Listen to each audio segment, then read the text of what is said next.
everyone. Thank you so much for joining us for yet another Total Conflict MMA card. Yes, this is Total Conflict MMA. Thank you for joining us for the very first Grand Prix Total Conflict MMA Conflict Collision. We are live and alive, broadcasting from the heart of Illinois and the city of Chicago to fight fans around the world.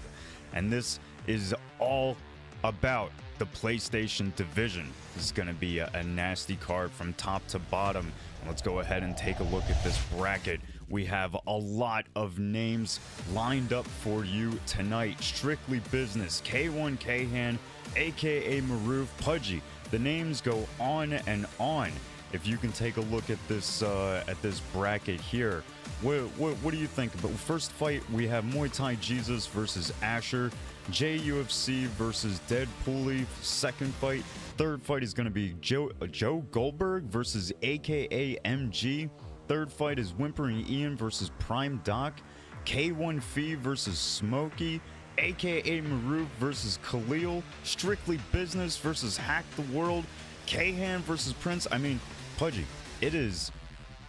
I think if there's anyone who can explain it best, it's you with your classic line. I believe you've even mentioned it before. This is going to be pandemonium. Pandemonium at its absolute finest, Mr. Barron. Thank you for also having me on for this lovely Sunday, man. Thank you guys for always tuning in. You guys already know who I be. I don't need no more introductions. But just looking at this this Grand Prix from top to bottom, man, it's insane. I'm ready to get into it because I know that we're a little over time, a little over time getting into everything. But I'm glad that everyone's here. You guys want to get involved? Discord is in the chat. But just looking at this card from top to bottom, Baron, man, it's going to be a bar burner. I don't know what you're going to be expecting. I'm always expecting digital violence. I'm ready to get into it, man. Yeah, 100%. So let's do just that. MuayThaiJesus versus Asher is the very first fight that's going to be starting off our Grand Prix. These guys are lobbied up and ready to go. MuayThaiJesus has readied up, just waiting on Asher. I believe Asher. I'm not 100% sure what's going on with the sound. It doesn't seem like there's any volume, but it's maxed out here. But I believe Asher told us that he was looking to be the Total Conflict's sacrificial lamb to this Grand Prix here tonight. It doesn't sound like he's got a lot of confidence in himself. I believe he went 1 and I'll be kind, like 1-8 in Total Conflict MMA's first season. So not the best record, but he's still here looking to prove himself. So, we'll see what happens. Yeah, one thing you got to give Asher credit, man. He shows up every time, even though the record might not look good, but hey, it's a newer season, man. So I think that he's going to take some time to reflect during this fight. Before, during, and after. I guess we'll see how it all pans up, but he's always a sight to see, man. But MuayThaiJesus, that guy's a problem. His striking is very clean. He can get the job done, especially going with that Prime McGregor pick.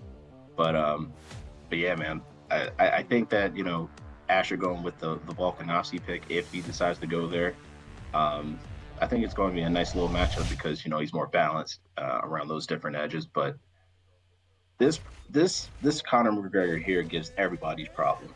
He always gives everybody's a problem. So just be a little wary, but I think it should be a good one, man. Yeah, I'm definitely looking forward to it.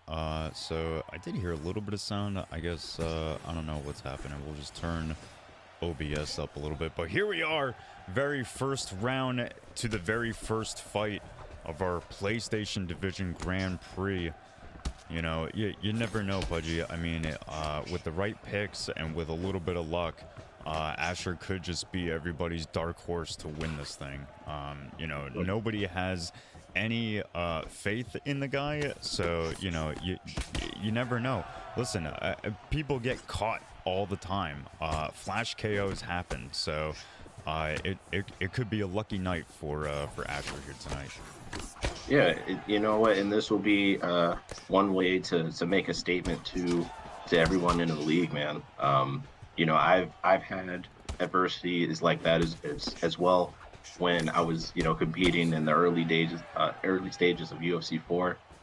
You know, my records weren't that great, and I ended up turning into being one of the best strikers out there, man. And you know, almost get into, you know, a few championship matches and actually becoming a champion. It's, you know, this is just part of Asher's story, man. So, you know, he has a very tough test against him. You know, MuayThaiJesus has been on that stage multiple times as well. So, you know, this is just something that Asher just needs to prove to himself. But I feel the confidence that he's displaying. He's not, you know, he's not doing anything erratic. He's playing that distance very well. So it's looking really good right now. But I would say probably mix it up with a little bit of takedowns there. You know, that was a nice hook to the face there. So what do you think about this, Baron? I'm agreeing a lot with what you're saying. I mean, MuayThaiJesus hasn't really, leaned into the pressure too much, and hasn't really given him too much of a pace to overwhelm him with, which I think obviously is smart. If for whatever reason you're feeling the need to go 3 rounds, it's ideal to conserve the stamina with Conor McGregor, right? So, MuayThaiJesus is doing a good job at, stamina management. At the same time, it just makes you wonder, is he trepidatious about Asher? Is there something in Asher's pocket that is keeping, MuayThaiJesus at bay? But despite that, Asher's doing well. He's in the fight. He's staying confident. He's landing. So, we still got just a little less than 30 seconds left of this first round, and neither fighter has really suffered any, tremendous damage. Nice kick to the body, but an overhand return from Asher. But no stuns, no knockdowns. And frankly, it's been a 100% kickboxing match. We've seen no clinch, no wrestling. I mean, it's been nearly almost an entire boxing match. I mean, very few body kicks or head kicks. Absolutely no leg kicks landed by either guy. Yeah, it's just really just them just pure striking. Yeah. I mean, obviously, the Conor McGregor character, player isn't going to, initiate any type of grappling, standing or otherwise. But if you've got Volkanovski, there's no reason why you shouldn't try and implement it a little bit. Yeah. One thing I would say for Asher, man, throw some calf kicks, lead calf kicks at that. Really try to throw off that balance of Conor McGregor. I mean, I feel like he's dangerous in either position or either stance. But southpaw, that's his dominant hand, his dominant stance. So if you try to take that away, and also try to take away his stamina, and then inflict on that cut too, man, because he also cut him in that last round too. Yeah. Has to be very careful, but I would try to focus on that cut on the left eye to be on the safe here. Yeah. Just don't go head either. You can't just do that. Yeah, no, for sure. I mean, and it looks like that's exactly what his game plan might be. I mean, we've seen him. Oh goodness, I was just gonna say we've seen him continue to target that area. Oh my golly, he almost MuayThaiJesus almost put himself in a tremendously bad position. But as I was saying, we've seen Asher continuously target that left side of MuayThaiJesus' face with those right hooks, and he does it again. And as the second round has gone on, that med kit over Conor McGregor has gotten only worse. And if it keeps getting worse, that doctor will step in and he will make it a problem. So MTJ is gonna have to kind of step it up. He started to put the pedal to the floor a little bit for a moment, kind of gave Asher something to worry about. Yeah, Asher also has to be careful too, man, because his nose is getting a little busted up there as well. So that's really going to pay dividends for the stamina department, Baron. So I think that, you know, both of these guys right now, they kind of have something to focus on, is to protect their cuts. But if I'm Asher, man, I'm utilizing utilize the wrestling, man. Yeah. Volkanovski is great at striking. Like, let's not get that twisted. Right. But he can also mix it up. He can take you down to the ground. He can hold you there. That dude is strong, man. So, you know, utilize that, man. Even if you might have to, I would say for Asher, get this down onto the ground and keep Connor there for the whole entire round if you want to win this. God, takes another body kick in the last 30 seconds of round 2. Asher has played mostly a back foot game, despite being the pick with the shorter reach. To your wisdom, Pudgy, a little bit of wrestling, a little bit of the clinch game would really help Asher. At least we'd like to think so, based on what we've seen so far. Seeing as the grappling has not yet been attempted, no attempted takedowns, no attempted clinches. I think you're right, Pudgy. I'd like to think that a little bit of grappling would help Asher in a long way, especially if we're thinking about going all 3 rounds, right? And we're thinking that this is going to go to decision.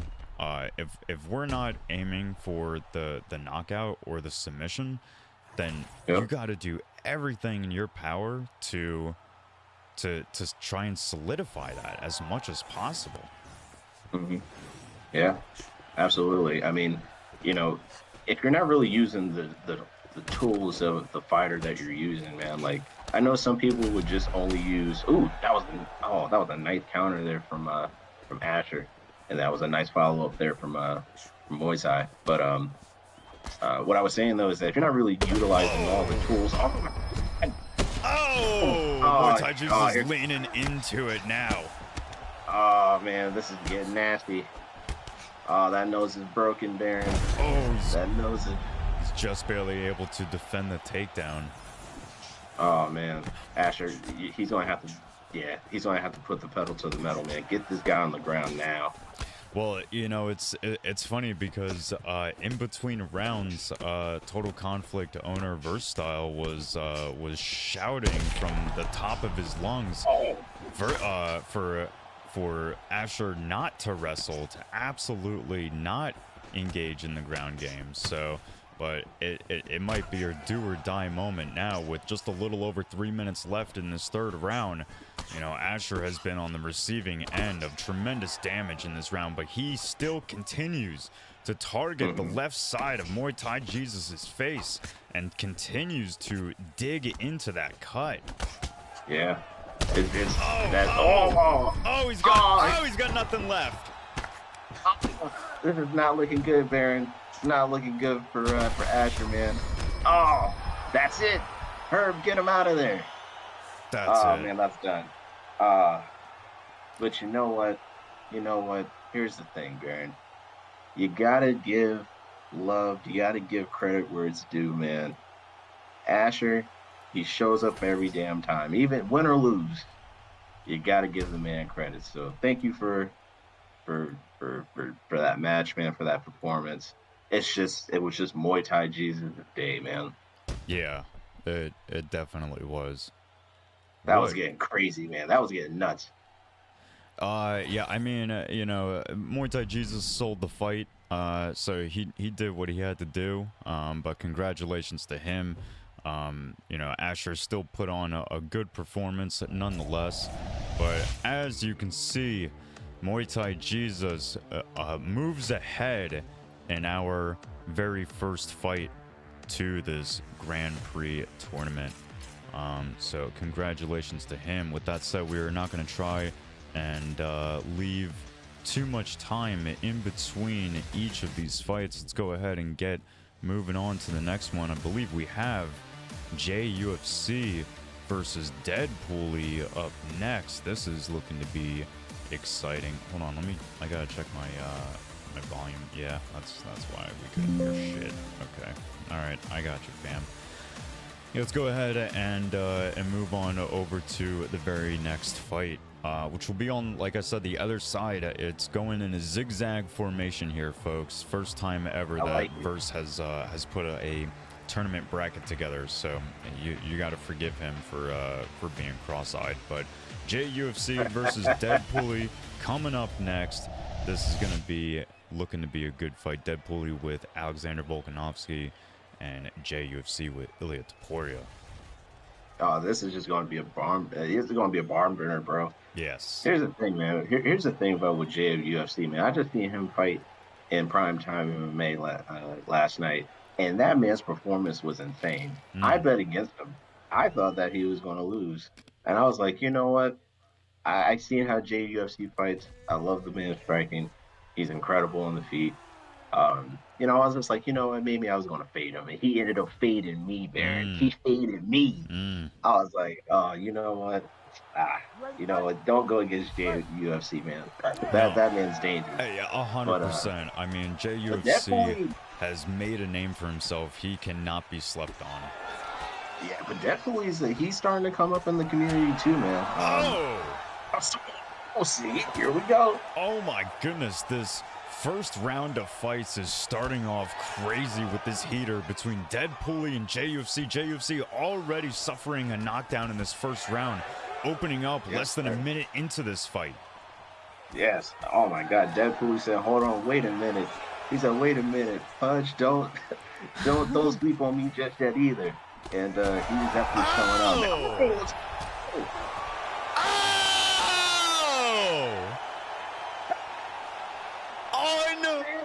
Unbelievable. Wow.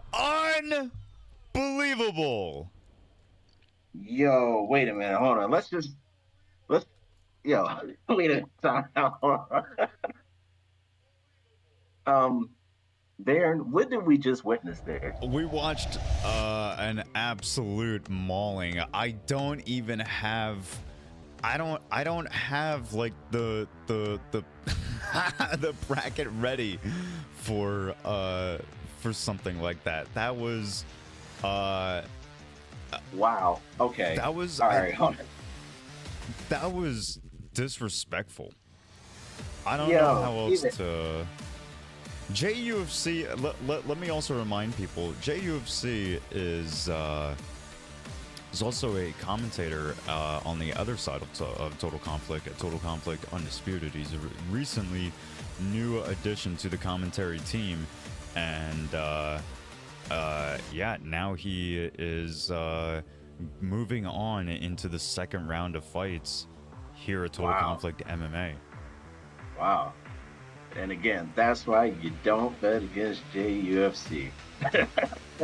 Because the money is JayUFC. And that was incredible. First of all, I didn't think that was going to happen in terms of Volk's stamina not regaining as quickly as I thought it was going to. But I think he hit him so hard to the point where it just stunned his stamina. And then, or like it stunned like the health portion of it, and then he was just able just to get him out of there, man. He had no time to recover from that knockdown, bro. On the cage, he had no time to recover. Oh yeah, no, it was one and done. JayUFC took that first knockdown personally and went after it like a shark after smelling blood in the water. Oh man, yeah, he did. But you know what? That was amazing. That was amazing. Just to get that fight out of the way, man. Wild. JayUFC, I just wanted to get this done. So yeah, I guess we're going to swing it on to the whole other side of the bracket here, Mr. Baron. Take it away, man. Yeah, absolutely. Well, we have Joe Goldberg versus AKA MG up next. These guys are already lobbied up and ready to go, so let's wait no longer. The predictions will be up here in just a moment. You guys have Verse working overtime on this card. We're looking to see possibly up to 14 fights tonight here, Pudgies. So I hope you and everybody watching is locked in, because this is going to be a little bit longer of a night than a typical TC MMA card. But here we are, very first round, 2 wrestlers going at it. Let's see what type of grappling we get, since we haven't seen much of it thus far tonight. You know, it's just like, this is always a classic matchup to kind of see, where, you know, you kind of have the master and one of the students, you know what I mean? It's kind of like you have to take out your sensei type of shit, you know what I mean? You know, looking at from how MG is, man, that guy's a dog. He can take it anywhere. He's comfortable everywhere. But I'm curious about this Joe Goldberg person. I feel like I've seen him fight before, but I can't say that. I don't know if he's fought here before. Maybe. I don't think so. Yeah, I mean, forgive me, Pudgy, and forgive me for everyone who's watching, and even Joe Goldberg himself. It looks like he's a part of the BK camp, which is also the same camp that that Asher from tonight's first fight is a part of. But I don't believe I've seen him fight here before, so yeah, I'm not 100% sure what to even expect from him. Okay. Well, Joe Goldberg, also, please, yes, that's 3 clinch attempts for this round. You cannot perform anymore. Oh, okay. All right. So I'm being told by Verse that that Goldberg is the competitor formerly known as Oath the Dex. So so Oath has fought here before. So Joe Goldberg has fought here before, and yes. Good point, Pudgy. TC MMA has a 3 clinch per round rule, so please keep that in mind. If 3 clinches have been attempted in the round, you can no longer attempt any more per that round. So, you know, ideal to keep yourself from being DQ'd by adhering to that rule. So I appreciate the call out, Pudgy. Yep, no problem. I was like, you know what? I was like, man, I was like, that's Oath. I was like, okay, all right. So now I just have to remember that Joe Goldberg is Oath. Yeah. All right, I will remember that. But he's looking good right now. You know, did a good job by getting this fight down to the ground. He's kind of getting pieced up there a little bit on the feet there, but you know, MG's no slouch, man. He knows what he's doing. He will have to pick up the pace though, because since this is only like a 3-round fight.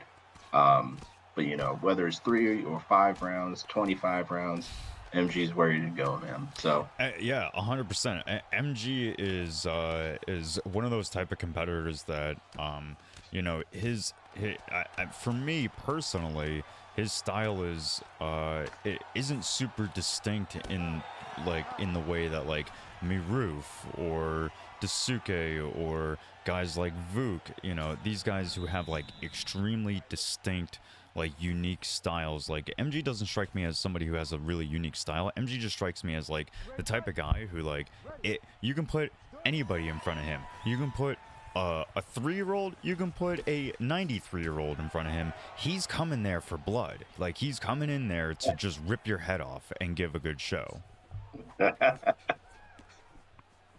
The 93-year-old was nuts, man. He's like outrageous. No, listen, any he's not prejudiced towards age. You know, you know, his hands are really rated E for everyone. Yeah, everybody can get it. You said, what was the first one? You said 3 years old. Yeah, anywhere between 3 and 93. I think he'll. That's crazy. Just imagine just getting beat up just like a baby. Nah, man, we're not gonna say that. But real quick, before we move on with the rest of this fight, with 3 minutes and 40 seconds left in the second round, we do quickly pan over through the crowd, and we see J-Dime from Prime Time. I almost said from Prime TV, whatever the fuck that is. From Prime Time joins us here at Total Conflict MMA's Grand Prix. So shout out to J-Dime. Thank you for joining us. A little over 3 minutes still left in this second round. And Pudgy, what have you seen so far? What can you tell us about this fight so far? I mean, MG's kind of getting the better of this fight, man. You know, even though, like, yes, he's starting to get a little damage, but from what he's been landing on Oath, Baron, I mean, he's just been doing a good job of just staying, composed. He's not, he's not really, you know, trying to like, what's the word that I'm looking for? He's not overdoing it. Um, I just feel like he does need to pick up the pace a little bit and get this fight back down to the ground, Mm. or land some more damage. But because you can't leave it to the judges, man, you just can't. Um, you know, especially if you really want to progress through in total conflict, man. We look for finishes and all that, and that's a good denial there, um, from MG there. But I would just like to see him put on a little more damage and pick up the pace just a tad bit. But I think he's doing good right now. I think Okay. he's staying I think he's staying composed, and he's preserving his stamina very well. If I was MG, I would focus on that nose to train. Oh, that was a nasty knee to the face. Damn, Oh my god. that must have crushed his nose. That was rough. And it seems like it's okay It for right seems like now. it's okay for now, but I mean that would have just that would have ruined me. Yeah. I would not be able to take a knee straight to the face like that. That's so insane. Your nose will end up across the street, Baron. Yeah, it really would, and it's a big nose too. As look, wow, gone. But I think you can probably give this one. Oh, nice. Probably give that one to MG because he did get some flashes there. I think he landed more significant strikes Mm. than he did, but you never know. Yeah, well, we'll see. We'll see how the rest of this fight turns out. With only one round left, these guys have. I mean, from what I feel like it's been a relatively equal fight. We do have a successful takedown being achieved by the Joe Goldberg, aka the competitor formerly known as Oath. He's able to maintain half guard. See if he's going to be able to. He's able to keep it. Go to side control.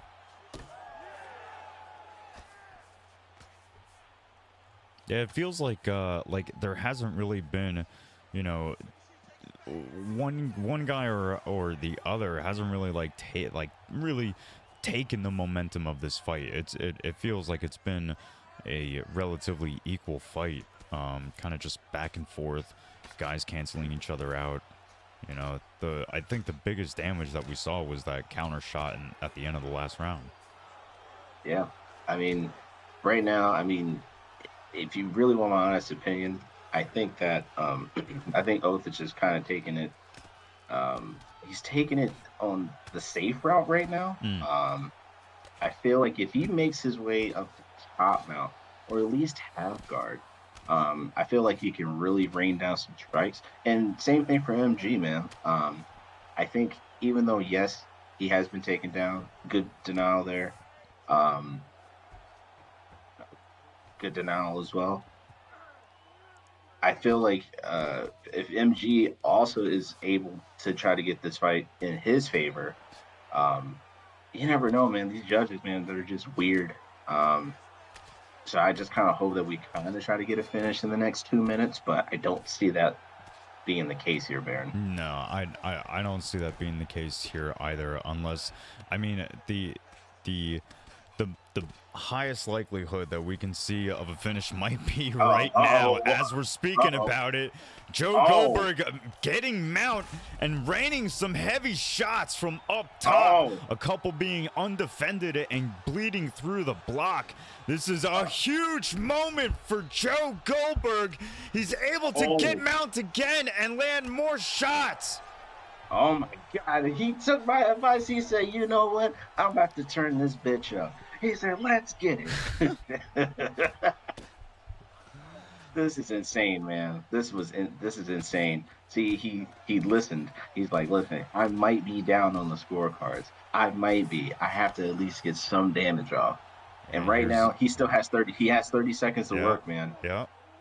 He might. MG's able to get back to half guard, but he has absolutely no time to make this into an advantageous position. So this is going to be, despite who wins, there's no KO, so it's GG's.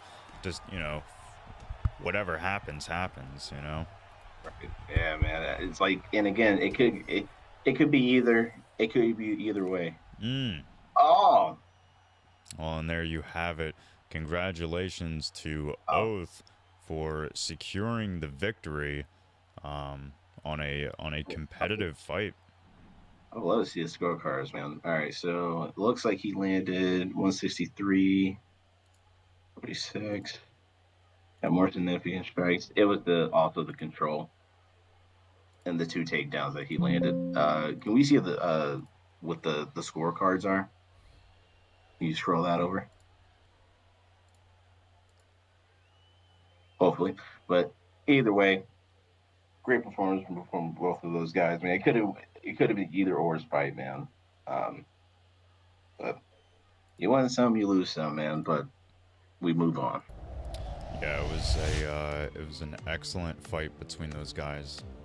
So we'll be Mm-hmm. moving on with the next fight here. Just wanted to get. Let's see, do we have the most? No, we don't. Nope. Let's see. I think I messed that up. Oh no, we didn't. Okay. No, we got the right. We got the right graphic. All right. So yeah. So congratulations to Joe Goldberg in a competitive fight against a top competitor in MG. Real quick before we move on, no, I know what you're all prepared for. We are not taking an ad break. I have been vehemently yelled at by Verse not to do that, so we are not taking an ad break. We're not allowed to do that. However, what we are going to do very quickly is just to give a quick shout out to all those that have followed us here tonight. Pancho Sombrero, Jiggly J6. I appreciate you guys with the follows. Thank you guys so much. We appreciate all the support. You can also help support the stream and Total Conflict as a whole by subscribing. Yep. But Thank you. Without Now, any further ado, I was just going to say thank you guys for tuning in as well. If you guys want to get involved, the Discord is in the chat somewhere. I believe that it's pinned. oh yeah, Or somewhere in the comments. But if you guys want to get involved in some digital violence, go ahead and sign up in the Discord. But take it away, Baron. yeah, no, 100%. Thank you for that, Pudgy. Yeah, we have not only TC MMA Discord, but TC Undisputed Discord links in the chat. The predictions are up for this fight. I believe we have Prime Doc and Whimpering Ian going at it. So this is shaping up to be a good fight. Another Ilya Topuria versus Alexander Volkanovski. Yep, it looks like Ian is the Volkanovski pick and Prime Doc is the Sephora pick. So we're going to see if how it all kind of panned out the last time that we saw these two fighters, because it was just a crazy knockout a crazy knockout sequence, the way how that kind of played out. But I feel like they're going to slow it up just a little bit, feel each other out, and then they're really going to get into the weeds. Oh man, these hooks are landing for Prime Doc. Oh goodness! Well, just like that. Oh my God, that might be it! Oh wow, he's able to survive. How did he do that, Pudgy? Oh my God, it's the commentator's curse, man. That's the second time that this almost happened. Man, it's pure pandemonium, a Total Conflict tonight, Baron. Yes, it is. Yes, it is. As it always is. At Total Conflict MMA, it's always the most insane fights that you can find anywhere, and this is just another excellent representation of that. I mean, huge survival from Whimpering Ian. I mean, he was on just survived by the skin of his teeth, but gets cracked again. He's on his back again. Prime Doc knocking him down twice now in this round. Oh man. All right, so now it's going to be a little different. But again, Topuria does have really good what's that type of wrestling? I think it's Roman wrestling, I believe. that he has. Greco-Roman? I believe. I think is that how you pronounce it? Yeah. I think so. Yeah, But Greco? yeah, I think it's like some type of like Greek like wrestling or something like that. I believe. Yeah. But just correct me if I'm wrong. But either way, man, this man can take it anywhere as well. But the power is really in the fist. Because that dude can crack. Yeah, I'm just like It's not looking too good for Ian right now to be on the backside. Or not to be on your back. Yeah. No, I was just gonna say, like Smokey, another competitor that's gonna be fighting later on tonight, says it's just like real life, bro. If you get near the cage with Ilya, you're absolutely cooked, and that is exactly what we saw once Whimpering Ian got near the cage. Prime Doc cracked him and put him on his ass. So, but excellent round so far. You know, both. Extreme heart being showed by Whimpering Ian to survive the round, and obviously the wild combos and power being delivered from Prime Doc. Yeah, it's just been craziness. I mean, look at the knockdown, like the knockdowns that he got. Like he was just starting to get cracked from the gate in round one. You know, if I'm Volkanovski, man, I'm going to see if I can utilize the leg kicks, slow down the speed and the power of De La Topuria. Like that's really going to be like your best shot to do that. Work on some on the stamina. He's ripping to the body, but he's also getting hit with that counter. But Prime Doc he's just been amazing. Look at this. Yeah, a couple unsuccessful takedown attempts there from Whimpering Ian, an attempt to try and change the level of this fight. Not able to do much with the clinch either. He's just kind of starting to find himself a little bit lost out there now, Pudgy. I think that if I'm Ian, man, I would just try to see if you can try to get him back down to the ground, maintain some some ground control, but he's just getting cracked. Man, good denial there from Prime. You know, to kind of give you an idea of what this looks like to me, I'm getting TJ Dillashaw in his title shot against Renan Barão type vibes from Prime Doc. Like Prime seems that he is just like in the zone so much that like he's doing it all perfectly. Every takedown is being defended. He's not getting hit really with too much power. I mean, nothing is really putting him in danger. He is on an insane assault against his opponent, Ian. Yeah. I mean, I feel like if he wants to find a way to win, he's going to have to get creative, man. But he's getting taken down. It's not looking good. Yeah, you're getting denied. He's just driving those elbows to the side of the face of Ian here. Just got to be careful, man. I think that right now this is just Prime Doc's world right now, and Ian's just living in it. Yeah, I mean, not much of the shift of momentum has changed since the beginning of the first round when Prime Doc dropped him. I mean, ever since then, it's been a uphill climb for Ian to come back. Prime getting back to his feet just to get into stack guard, move on over to side control. He does without effort, and a couple of elbows to land. Ian might have to just take the rest of this round off, less than 40 seconds left, and come back strong in the third. Yep, I think that Ian's definitely going to have to find a way of picking up the pace while trying to also preserve stamina. Because right now, I mean, if you're kind of comparing the two, Prime it looks like he has a little bit better stamina, but not by too much. But even that much can get you so far when you're down on the stamina. So, what changes would you want to see Ian do coming into this third round, Baron? I think we've seen Prime be pretty heavy on looking for counters. You know, adding a lot of head movement and looking for those counter shots. So maybe adding some feints, giving him some different looks, something different to look at.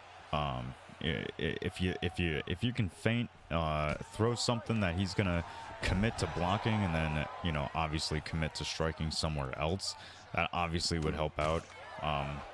Like we've mentioned from earlier fights, maybe some leg kicks or calf kicks, but Ian gets cracked again over the top of the dome. An uppercut from the takedown attempt. That is nasty. Nasty work! Yeah, that was it. Wow. That was game over. That was game over. Yeah, as soon as I saw when he started, that's just so painful to watch. Like, as soon as he went for that takedown attempt and he got uppercut the first time, I was like, he's going to get knocked out. And sure enough, it just made it a pure connection, man. His knee was bending the whole other way. Oh, man. This is the pandemonium that I'm talking about, Baron. The pandemonium, man. Wow. I mean, that was Total Conflict President Versatile says in the Twitch chat, that was absolutely cold from Prime Doc. So congratulations to Prime Doc on a successful win and moving on through this tournament, through this Grand Prix very quickly. XR52 and Juan, thank you for the follows. We appreciate you. We see you with the follows. We thank you for the support. We hope you're enjoying the show as much as we are, because Pudgy and I here are loving what we're seeing so far. These guys are putting on some insane fights for us. So this has been an excellent card so far. Yeah, it's been crazy. I mean, as of right now, man, I know that we're not too far in. I mean, we're only still a little under an hour into this card, man. And look at the progression that we've already went through, man. Like, these people are like either going to decision or you're getting knocked out. It's one of those two. I still say, as of right now, my favorite knockout is JayUFC, dog. That's probably my favorite knockout. I mean, that's got to be knockout of the night so far. Yeah, 100%. So far, 100%. So I guess when we see JayUFC and Prime Doc clash next, oh man, that's going to be crazy once that comes up. But I know that we also got this crazy part right now. So we got Smokey versus Feet. Oh my goodness, man. It's gonna be a banger. Hey, baby.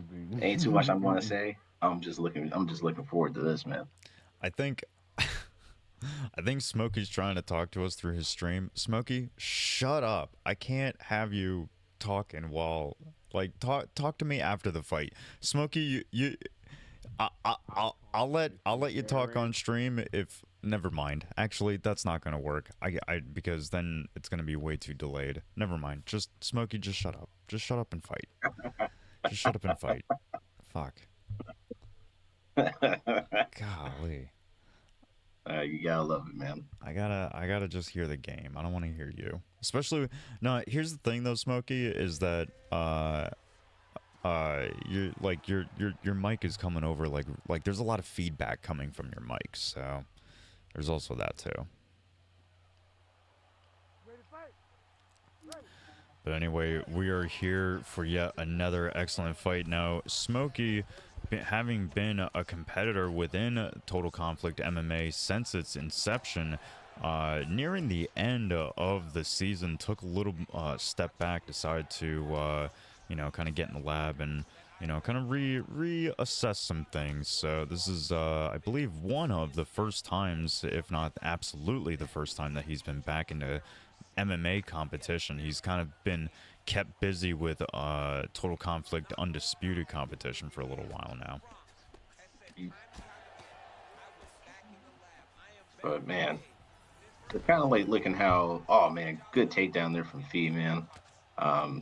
He's going to. I feel like he's really going to drive the narrative of this match.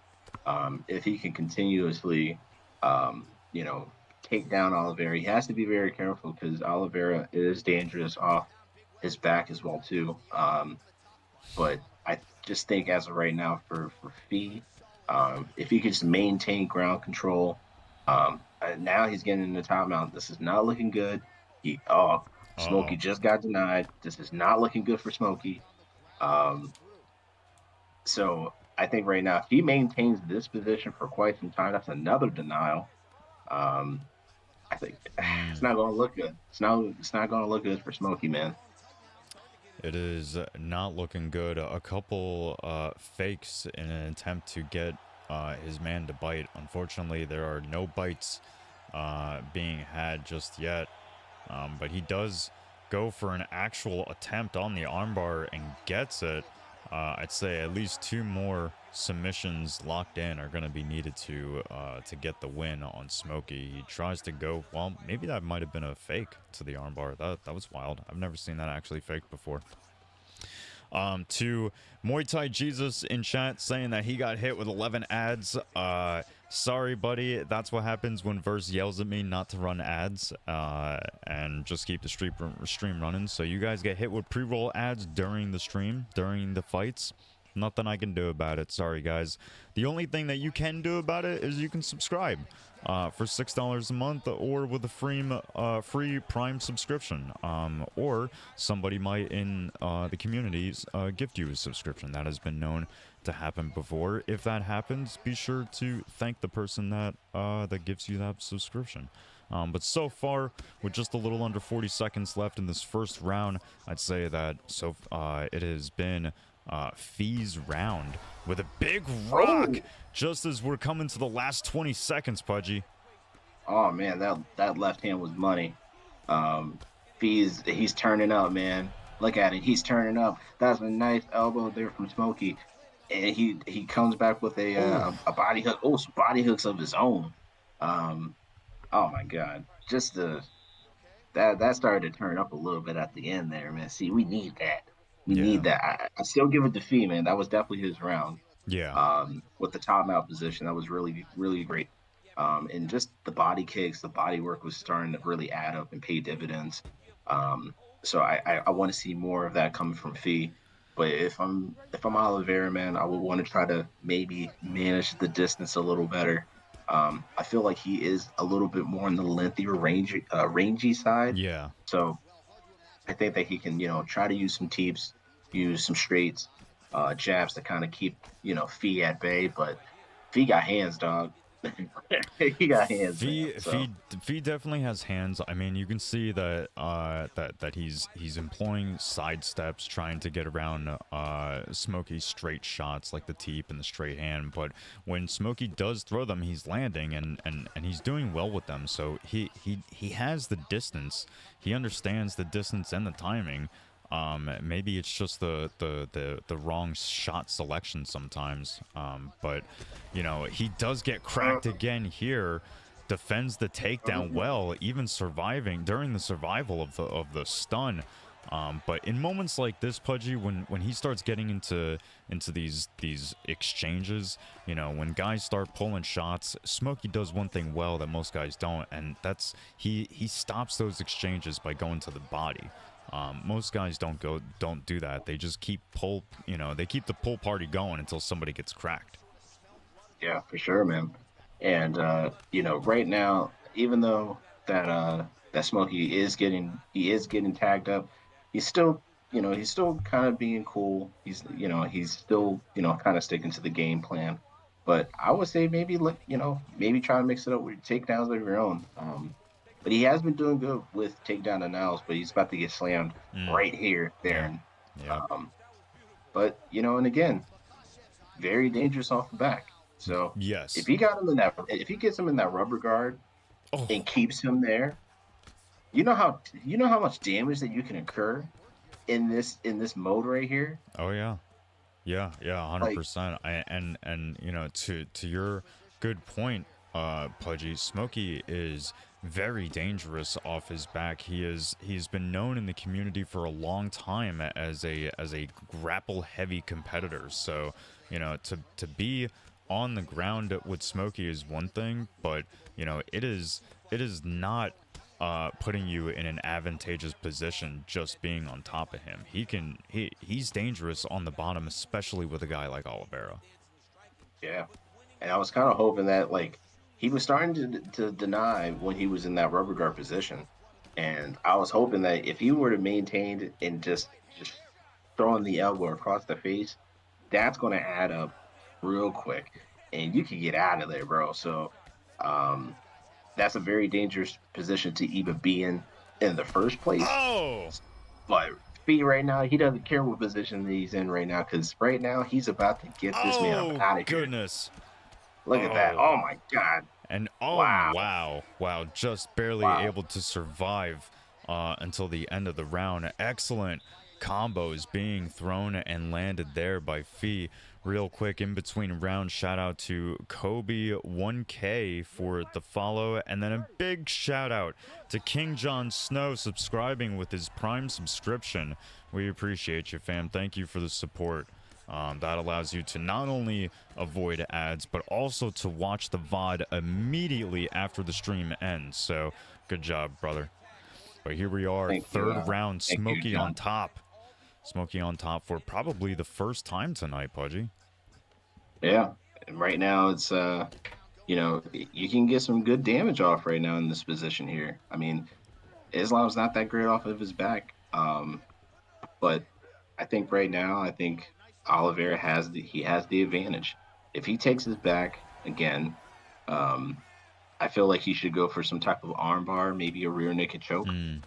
I feel like despite of Oliveira being submitted by Islam, I think Oliveira is still the better submission artist. Yeah, I agree with that. I mean, we saw with the first successful submission from FEE that it took off, as we see there, about a third of the stamina bar. Smokey, trying to escape, leaves himself with absolutely nothing left, and much like I predicted in the first round, it will take at least one more submission on top of this. Smokey with a unconventional transition to get the back, looks for the submission with absolutely nothing left in the gas tank, not able to get it. If he's able to maneuver out of the way. Wow, man, that was an interesting sequence. The way how that all kind of flowed together, that was really nice, man. And again, the stamina advantage is starting to really take a toll here on Smokey. Nice reversal there from Smokey. Moves into mount. Okay. Obviously not enough stamina to take advantage. He gets put back to his feet. 1:30 left on the clock. Oh, man. Smokey has no stamina. Yeah, he's looking rough for wear with just a little over a minute left in this fight. A flying knee just narrowly misses his man's. He's rough out there right now, Pudgy. Oh, nice elbow. Yeah. Oh! Wow. In a wild turn of events, Smokey gets the rock. Not able to do much with it, but it's points landed. FEE has to be fairly careful, man. Even though, yes, he may possibly win this fight, we've seen bigger upsets happen in the last minute of any fight. So it has to be very careful, man. But I think right now, FEE will still get this match. But that was very close. Oof. Very, very close. Oh. It was a beautiful feint to the body, and then the straight left by FEE. Well, we do find our way to a decision. I'm imagining that FEE is probably going to walk away with the win here. But like Pudgy has says, stranger things have happened. The judges can be wild, but as we thought, FEE walks away with the victory. So congratulations to what is the WYD supposed to stand for? Because my brain can't get around anything other than thinking that it stands for what you doing. I think that's what it meant, but really, you think so? What you doing, FEE? I think so. Yeah. Okay. Yep. All right. Yeah, FEE has confirmed that. Yo, what you doing? Yep. Oh, You okay. heard it from the source. All You right, heard it cool. from the Hey, source, man. all right, cool. I'm glad that I'm not like losing it or anything. All right. Well, congratulations to what you doing, Fee, on on a competitive fight between you and Smokey. That was a good fight. So, and congratulations to everyone who predicted correctly, because the predictions are finished for that fight. But let's see if we can move on to the next fight. I believe we have what remains of Khalil, who I'm personally a fan of, versus AKA Mihrouf, who is just an all-around fan favorite to a lot of people out there. Pudgy. Yeah, man, it's gonna be this is gonna be fireworks, man. Especially for the characters that they're going to be selecting here. So it looks like I just want to make sure that is hate, is that Mihrouf? Is that him or is that Khalil? Khalil is hate Zins, I guess. And then Slap. Slap is Mihrouf. Mihrouf typically goes for Alex Origins Alex. So All right, just wanted to make sure, man. Hey, man, because people will be changing up their game attacks and you don't know who's who. I hate that, Pudgy. Nothing like gets on my nerves more than when people are like, I'm gonna never have my Discord handle and my gamer tag ever reflect the same thing. I hate that shit. Yeah. Just go with one name, please. Yeah. But it's all good, man. It's all good, man. Looks like we're cracking up for round one here, Baron. Let's get it. Yes, man. we are, and as AKA Dave mentions in the Twitch chat, Mihrouf comes in with a very unconventional style that works really well here at Total Conflict. As you can see, he leads a lot with kicks. They come out at funky, strange times. He'll often start combos with his kicks, but he's getting uppercutted to all hell, and there's absolutely nothing I can do about the volume. What the fuck is happening here, Pudgy? I don't know, Baron, but guess what, man? We might not need any sounds, but we damn sure need the visuals, man, because holy shit, what's going on here, bro? So looking like just kind of seeing how this match has really just been so far in the last 2 minutes, man. Like we already got a nice knockdown. Adesanya is doing a really good job of keeping that range there, but Alex Pereira, man, you got to be careful. That dude's just dangerous too. That's why I always enjoy these matchups, man. That's a nice upkick to save him. Yeah. It's just crazy, man. Those body uppercuts are really going to be paying dividends. They will 100%, especially from a guy like Alex, who, I mean, between the two is the heavier hitter, right? So, and I think we can even start to see like the gap in stamina start to take a effect. I mean, you can see Khalil's stamina is kind of already starting to run away a little bit. At least in comparison to Mihrouf's. Mihrouf works better at distance, especially for those kicks. He has to be careful of that spinning back kick. That's going to be heavy damage. That's going to add up for Khalil. Khalil, on the other hand, me personally, from what I have seen of Khalil, he works best on the ground. So the Adesanya pick, it makes for an interesting turn of events for me. But he works best on the ground. He's very deceptive. He'll let you think that you've got the fight won until you've already got the submission slapped on you, and it's only one more before he's done. Yeah, for sure, man.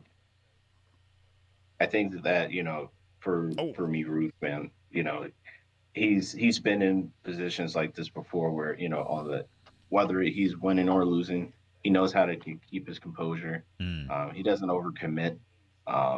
You know, that just comes with experience, man. But I mean, both of these guys, man, like they know what it is, man. Oh, Oh, huge overhand wow. drops Khalil. Oh man, that was a nasty overhand that landed, dog. That was crazy.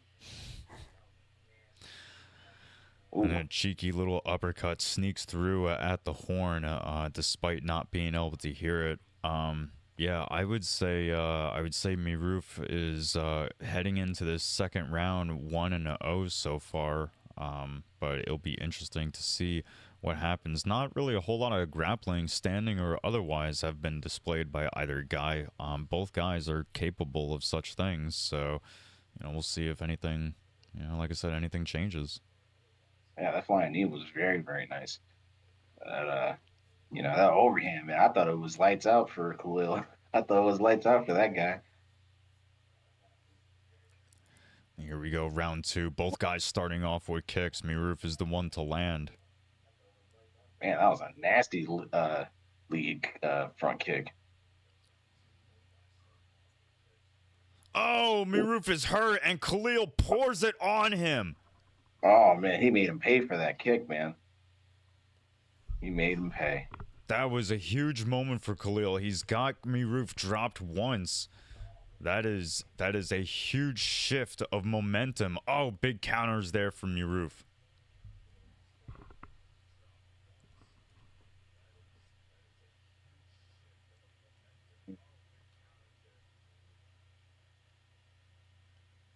Body kick caught there from Mihrouf.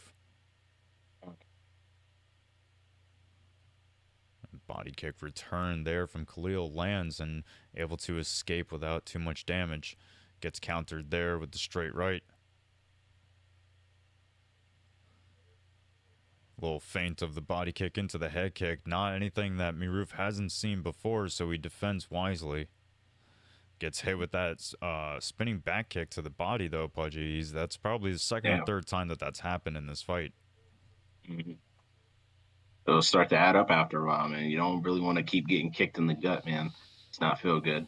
Um, it just looks like right now, like even though like Khalil's like his his head health is starting to go down a little bit. I think that he Oh, still has the skill. Oh, that was a nice knee. that was a nice knee. Um, I think that he still has the persistence to still go out there and Oh, keep doing this thing, man. But that front kick salad is not healthy for your health, there, Baron. It's not. that's a great way of putting it. Yeah, the front kick salad is not good for your health. Barely able to get around the teep is Mihrouf, not able to get the counter hook like he was looking for. But both guys are suffering their own issues with cuts and whatnot. Mm. Nice counter shot there from Mihrouf, starts to pour it on him a little bit, but is aware of the stamina, so he backs off. Oh, but he's Oh my dropped god. Khalil in a big way. Doesn't Oh go my after god. him though. Oh man. I think he's trying to make an example out of Khalil, man. But he has to be careful, man. Don't play with your food, man. Here at Total Conflict, we do not really recommend of you playing with your food, or you might get ate. So referring to the disclaimer. But Oh, yeah, it was especially in a time like this because these guys, a lot of these guys are going to be fighting multiple times tonight. So, if you want to be one of those that moves on up through the card and through the bracket at the potential, uh, uh, uh, you know, chance at being crowned to start off Total Conflict's second season as the PlayStation champion, you're gonna want to be on your A game. You don't want to be playing around or you know what I mean. Like, sure, put on a good performance, but don't play with your food because yeah, like instant knockouts, flash knockouts happen in this game. So you can't play, man. You can't. Like, this is a huge opportunity right now. Big knockdown starts the third round for Mihrouf. A couple body shots are hurting Khalil. Puts him up against the fence. Huge moment for Mihrouf. Yeah, very, very huge moment for this guy, man. I think right now, Mihrouf is just making an example. Like he's he's looking to get this fight over with. I think that he's kind of toying with him at this point. And again, we've seen crazier things happen. Um, if I was Mihrouf, I would just try to get this fight out. Just get it over with. Do not play with your food because it really just Mm, takes one shot. But right now, Khalil is about to be shitting bricks after this. mm. Yeah, I don't think he's so much playing with his food. I think he's just trying I think he is trying to be safe with it. You know, he's not taunting, he's not, you know, he's not like head bobbling or anything or like trying to be toxic. So, I think he is trying to just be safe. This is the first time that he's engaged on the ground and he's able to get the finish just like that with a couple shots followed up. Congratulations to Mihrouf. Solidifies himself in the first round of fights and moves on to the second round. Jeez, man. Look at that, man. He hit him on he kicked him on the way down. Look. Yeah. Wow. Yeah, that should have been KO right there. The That sound, really should have been a knockout we right there. appreciate the sound effects, Pudgy. Those are extra helpful after a fight with no sound at all. So Yeah, no problem. That's also we try to keep it all covered here at Total Conflict for all that shit. So yeah. it's all good. Well, But yeah. excellent fight between both guys, both Khalil and Mihrouf. But you know, like I said, congratulations to Mihrouf. One guy has to move on, and Mihrouf stood tall. So we'll see how he's able to perform the rest of the night against some of the other top names that have moved on, much like MuayThaiJesus, Joe Goldberg, JayUFC, Prime Doc, and K1 FEE. Coming up next, Strictly Business versus Hack the World. This should be a excellent fight. Let me make sure that nothing is muted. We're all good. Oh, you're hitting me with the mobile links? Oh, ew. Hey, you guys know that I don't stream off of a phone, right? Ugh. All right. Well, Pudgy, what do you think about this fight before we move on over to it? So what we got here? We got Oliveira versus Prime Khabib. I honestly think I think that this fight doesn't go past 2 rounds, man. I personally think that someone's going to get down on the ground. Either you're getting choked out or you're getting KO'd. One of those two, man. I mean, unless the other one wants to play it safe. But I think that this is a good matchup. I feel like Oliveira may have some advantages when it comes to striking. Because I don't think Khabib's striking was always that great. But you never know, man. You never know. You know, I never really thought that Khabib's striking was all that great. Me personally, I think a lot of the MMA community kind of hopped on the Khabib bandwagon and was like, oh yeah, Khabib's like a what in the holy grail of hell is this lag? Oh my god! Oh, Jesus Christ. Oh my god. This lag is miserable. Oh, Who man, put this fight together? Somebody named Versatile. Cancel Versatile. Holy shit. What do we do about this? You're now looking at the new presidents of TC right now. Yeah, we might have to change something here because, oh my god. Man, this is going to be an interesting 15 minutes. Well, yeah, here we go. Oh my god. Yeah, I mean, as hard as it is to watch, I'm sure it's even more difficult to play in.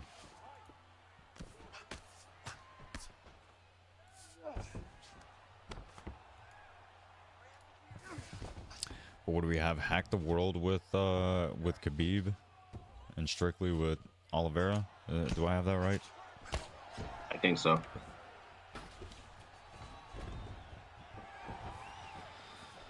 Oh man. All right. Well, We are back on the feet with just a little over 2:30 on the clock. Still getting through as much of this lag as possible, but we have Strictly Business having landed a couple shots, sneaking a couple shots in between, avoids the jab and lands a knee, almost gets the elbow there. A couple uppercuts on the inside. Yeah.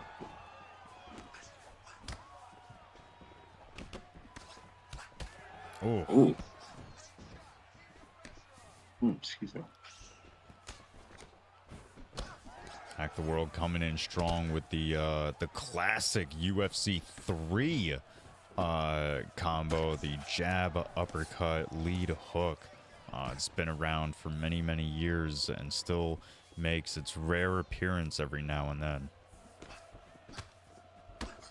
And rest in peace to those servers, man, because that was an incredible game. That's where, I started to get my, my hands on for just for UFC and yeah. UFC 3, man. That was that game, dog. It really was. For a lot of people, that was that game. Yeah, I mean, a lot of people lost a lot of love when the UFC 4 came out. So we have here at Total Conflict, we have love for all the UFC games. They've all built the way to get us to this point here at Total Conflict Grand Prix. But golly, Strictly getting tagged at the very end of that round. Yeah, man. Strictly has to be fairly careful, man. But it looks like, Hack the World, man, he's taking it easy. He was also getting hurt as well. But I just think that right now, gotta take it easy. But some people can say, hey, man, fuck you guys. We're going to do what we're going to do. We're going to turn up. So if you guys hear that, that's my little cat in the back. But because she knows what it is at Total Conflict, baby. Oh.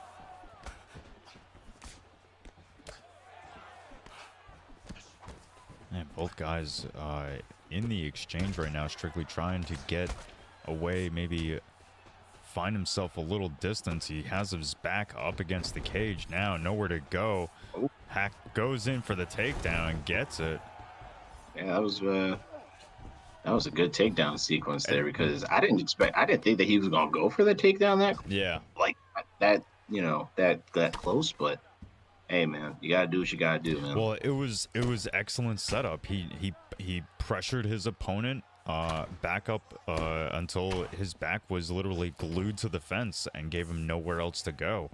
And then obviously, he's got Khabib, like it's the best guy that the UFC has ever seen to fight off the cage. So, here we go with the submission, puts the stamina drain on him, gives him nothing left, nowhere to go. And that's the first and maybe only one. No, he's able to survive by the skin of his teeth, Pudgy. Wow, man, that was a little sliver of hope. How did he make that happen? I thought that it was over, man. I don't know how he survived that, but that's crazy. Wow, that is nuts. But it's not looking too good for Strictly. Hack the World is looking to get this thing out of here, man. He is. Yeah, he's about to go for one more submission, and this game is this is it. That's it. Yeah, tap on the kneecap. Wow. Well, that did not take long.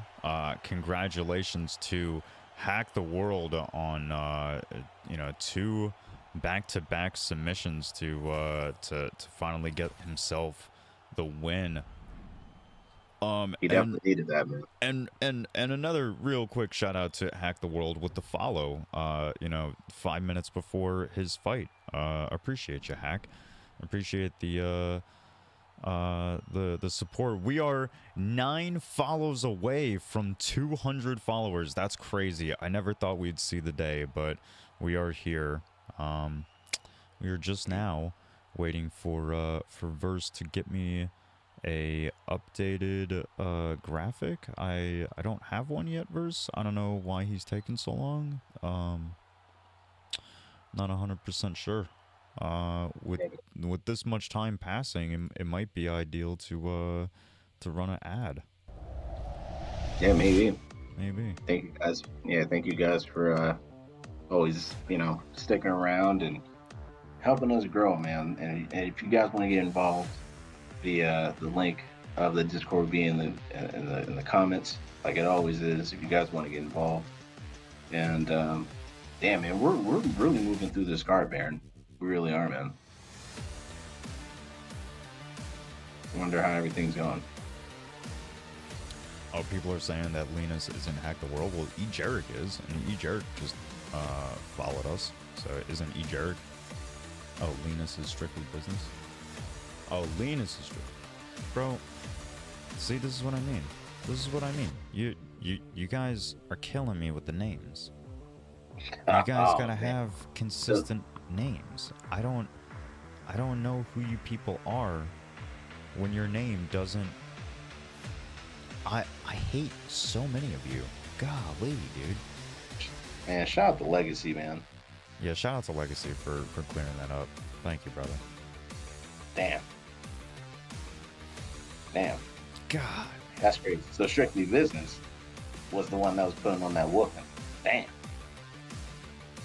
Strictly Business is showing that he's standing on business. Yeah, I guess Strictly Business is the one who is standing on business. Yep. Oh yeah, that's oranges. Oh, okay, yeah. I always forget sometimes, man. These freaking names, dog. And then what's going on with this next fight? Kayhan gets a pass. Prince showed up too late. Okay, all right. Well, I guess there you go. So we are 7 fights in, and we do not get to see the 8th fight. Kayhan wasn't there to do it in time. Go to fight 9. Okay, all right, cool. Will do. All right, gotcha, bud. Thanks there, buddy. All right, so we have MuayThaiJesus versus Joe Goldberg, aka Oath. Oh man, here we go. 1 second here. Oh yeah, I guess I should have known by who was streaming. Yeah, Oranges was streaming that last fight, so.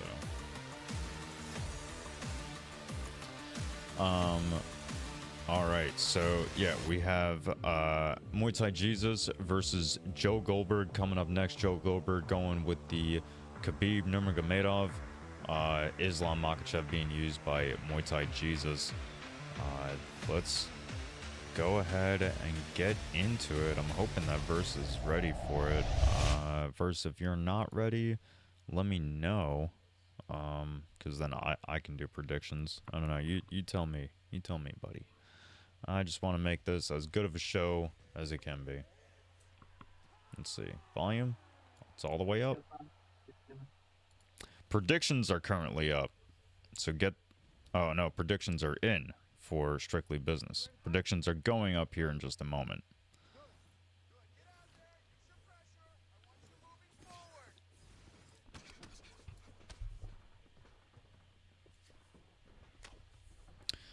Shout out real quick to BKD Noah for the follow. Thank you, sir.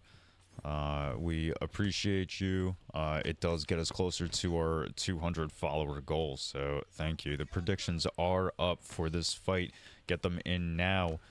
With still less than a minute into this fight, we got wrestler versus wrestlers. So what are you thinking about this, Budgie? I mean, we've seen this. We've seen this matchup earlier, and we kind of see what the outcome was here, but I mean, kind of looking at a fresher fight. I think that Islam may still take this. Nice head kick attempt. And Joe gets the takedown on MuayThaiJesus. Mm-hmm. But you never know, man. Hey, remember, it's the master versus the student. This is kind of like almost, Danielson versus Mr. Miyagi type of thing. You know what I mean? And I think that Oath is he's gonna show what's up, and I think that he's really gonna just I think he's gonna try to play it safe, but he does have to be mindful of the stamina because the stamina is getting kind of chewed a little bit. So that's something to kind of watch out for. Oh man, I'm sure Art of War will appreciate me taking off my hat. I had to take that shit off. Shit was killing my ears.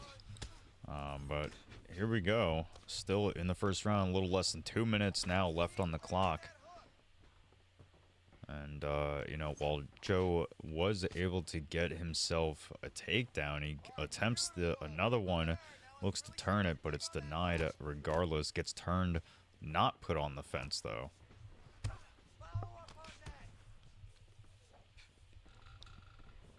Nice little feints there that I'm seeing from MuayThaiJesus. Nice takedown attempt there, but he gets denied.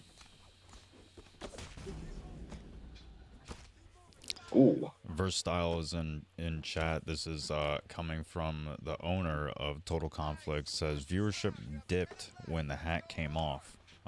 That's probably that's probably the craziest lie of 2025 so far. That's wild. Yeah.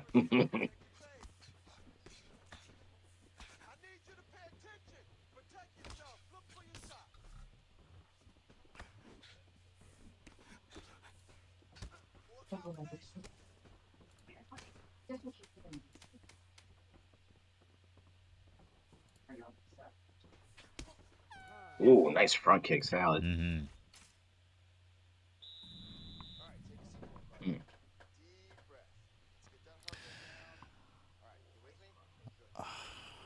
Oh man, JayUFC is in the chat saying, "Bro, can I see my reflection in that ball head? Please put Yeah, your hat on." Jay's always got something to say. Oh Jay's man. always got something to say. But here we are, second round, coming out much like they did in the first. And now, Pudgy, these guys haven't really put on the most explosive pace. I mean, you know, for what it's worth, the combos have been kind of kind of basic, kind of, you know, taking. It seems like you know, let's take this fight one step at a time. Oh my god, just as I was about to say, it's a turn-based fight. Joe eats a huge uppercut, so that's huge points for MuayThaiJesus in this second round. Yeah, man. He definitely needs it, man. I think that if he keeps capitalizing on, good awareness there from Oath. I think that if MuayThaiJesus if he finds a way to try to take him down to the ground, I think that will be helpful. But right now, like the striking is really on MuayThaiJesus' side. Mm. Yeah, well, MuayThaiJesus, I mean, he is an excellent striker. You know, that's needless to say. But he has been taken down. Obviously, neither guy wants to be on their back. But it's preferable for either guy not to be on his back, specifically in this fight due to the picks. I mean, neither guy really has a strong bottom ground game. So, you know, MuayThaiJesus is denied twice as Joe's able to move into mount. Is he going to be able to posture up and land damage? He's got 2 minutes still left on the clock in this second round, Pudgy. Yeah, man. I think right now, like I think that Oath he's doing a good job of maintaining the top position. I mean, if you have, a little over or a little under 2 minutes to work, man, I mean, you can really do some damage here. Mm-hmm. As he threw an elbow there, and that really chews through that block. Um, so I think that right now, MuayThaiJesus has to find a way to get off his back, or maybe try to get onto the backside of Khabib. But I don't know, man. If you're getting denied, man, it's going to take away your stamina too. Has to be really careful.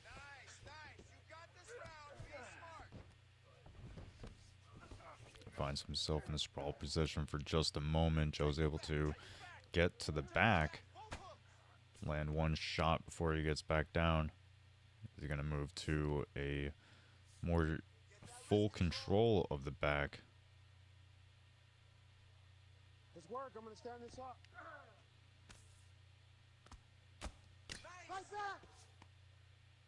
Only a couple seconds left in this round. Yeah, it's been good control on the ground from Joe. You know, I would say that the fight is definitely going in his favor when it does go on the ground. You know, we might be having a classic case here, Pudgy, of the grappler with the grappling pick, and then the striker with the grappling pick specifically for anti-grappling. So. Mhm. Yeah, I think right now still, you know, Islam has the better striking out of the two. But just when it comes to the ground game, man, you know, I feel like that's where, you know, that's where Khabib strives, and that's, you know, but right now, man, the striking is not in his, it's not in his favor right now, Oh, Baron. no, it's not, especially when he's getting into these pull parties and then getting bodied like that. This is not working out for Joe. MuayThaiJesus has taken huge advantage of this third round, starting off strong. Mm-hmm. Man, those body shots do not feel good. MuayThaiJesus finds himself in stack guard, needs to get into a better position to land damage, but he gets kicked off. And MuayThaiJesus engages with the ground, going for the takedown, finds himself in half guard. Question is, does he stay here and posture up, or does he move into mount, risking getting flipped? And he does. He moves into mount.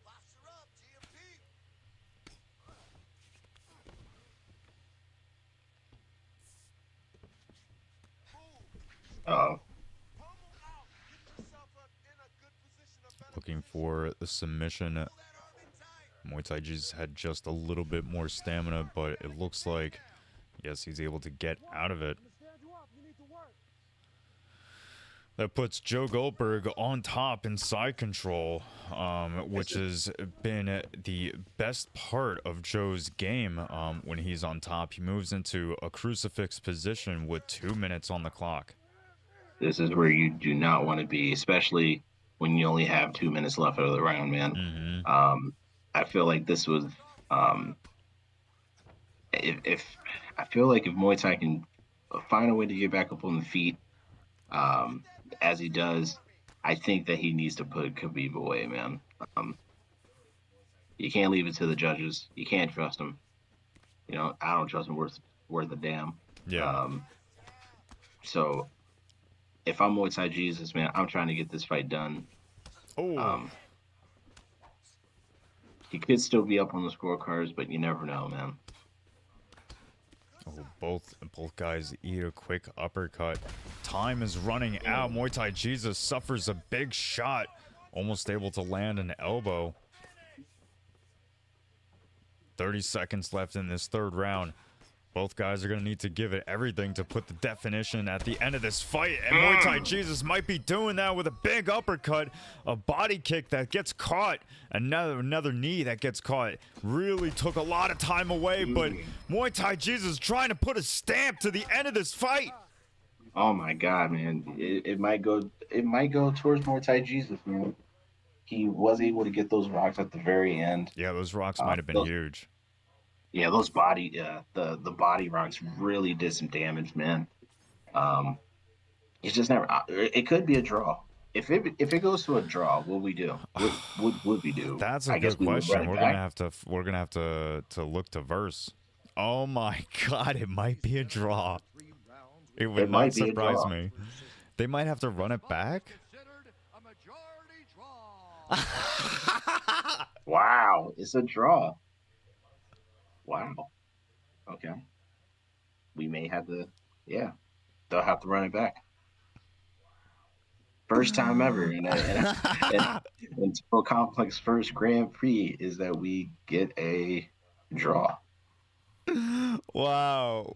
Well, the crowd in the Twitch chat is not the most happy with it. But Verse says to run it back. That was his very first impulse. So guys, go ahead and request a rematch. You guys are gonna have to run it back. That's crazy. Look at the stats, dude. That's insane. Look at the Wow. knockdowns. 3 knockdowns. Yo, what are the... Oh, I wanted to see the scorecards real quick. That's wild. What happened? Wow. Hold on real quick. Let me see. Hold on, guys. Before you hold on. Well, fuck, you already did. That's okay. Oh, that's so funny. Wow. That's so funny. Verse gave me a poster that I can't use. It's completely worthless. Well, all right, y'all. Unfortunately, first of all, let me first note, this is not gonna be a best of 3 unless they fucking draw again. This is only because the first fight drew. This will be the definitive fight, so you guys are gonna have to make something happen. You have 3 rounds. You just learned a lot. So, make something happen, please. I think MuayThaiJesus is really going to put the he's really going to put the pace on Khabib here, man. I think he really is. I think Oath has to be very careful because those body shots were really adding up, and that stamina was gone basically. This is crazy. This is pandemonium, man. I mean, yeah, like you predicted, Pudgy. It is pandemonium. You know, it's been craziness nonstop, and somehow, I don't know how we didn't think about it, but I can't believe that fight came to a draw. That makes no damn sense.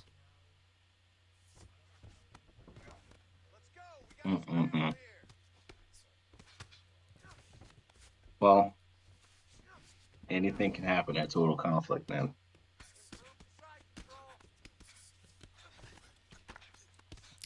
Anything could for sure.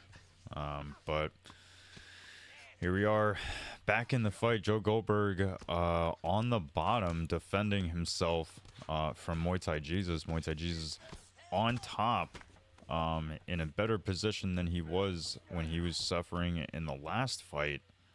Moves himself into side control.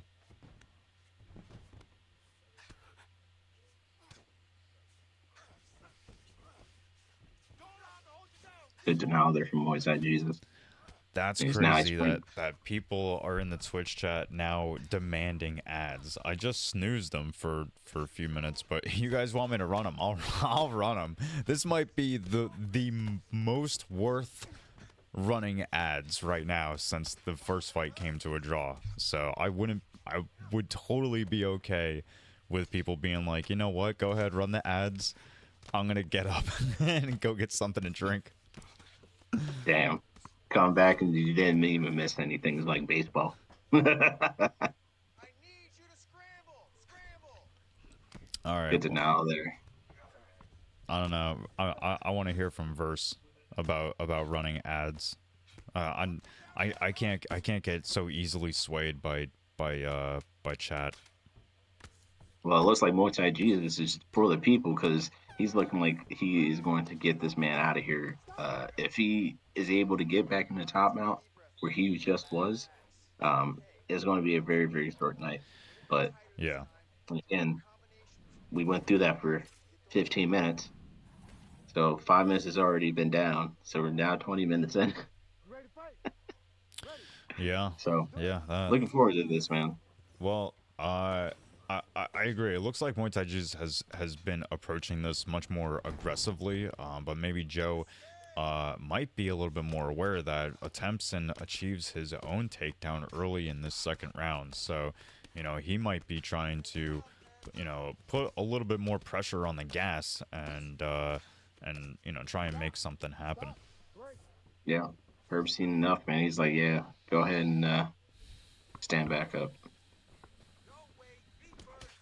Well, people were complaining about rerunning this fight back due to the picks and, you know, all the wrestling. And now, even in-game, Herb says, I've had enough of this. You guys need to stand up and make something happen.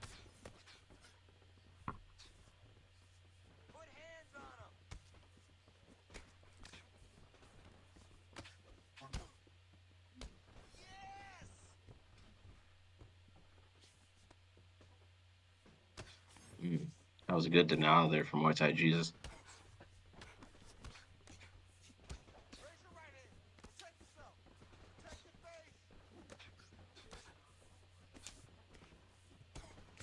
Mm.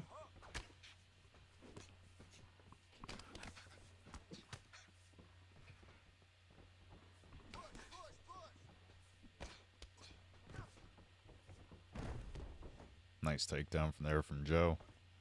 Gets himself into side control.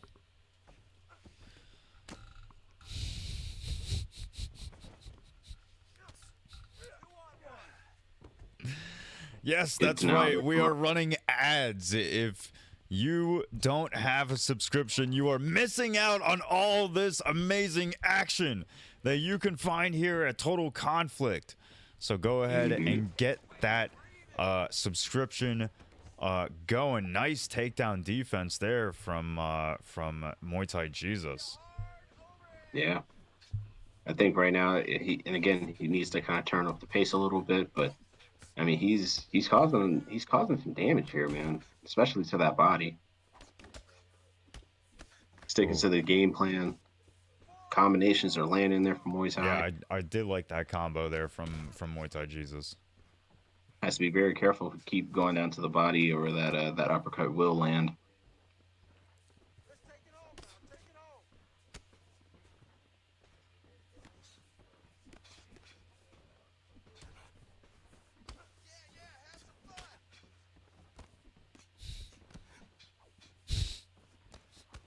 What are you guys talking about? I see you guys talking in chat. I don't know what are you guys on about? Oh man, no, it's funny. He's like, man, don't listen to that guy. Kind of Yo, if you guys predict some crazy shit, I'm fucking walking away. If you guys predict a flying knee knockout from Joe, I'm literally walking away. The stream will stop. I mean, it'll keep running, but it will just be Pudgy on screen, and I will get up and walk away. Man, because jeez, man, that was a nasty combination at that very last 10 seconds. Like MuayThaiJesus was landing all of those shots, and if there was another 30 seconds, bro, I feel like Khabib would have been out of there, man. Did he just go into a fake glove touch? Was that fake glove touch? I didn't quite see. Might have been accidental. I mean, that they haven't really tried. They haven't tried it otherwise. I don't know, man. It might have been. It kind of looked like, Oath kind of extended the hand out a little bit. Could have.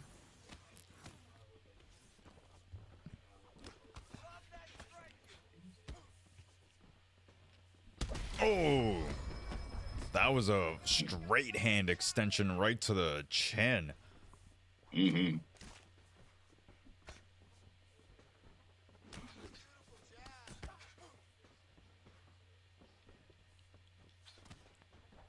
Joe trying to go for the head kick. Might not be what he wants to do, although I could see it being a setup for the flying knee. I am really looking at you, chat. Oh, huge shot drops Joe. Joe's on a mission to survive this. MuayThaiJesus has been heavily in the lead, would you not say, Pudgy? I think he has, man. I think that MuayThaiJesus has done enough to secure this match. Despite that, even though, yes, he's on the ground. Right now, I mean, anything could change while you're in top mount here, Baron. I think, and again, Muay Thai still has done enough to secure. But you never know, man.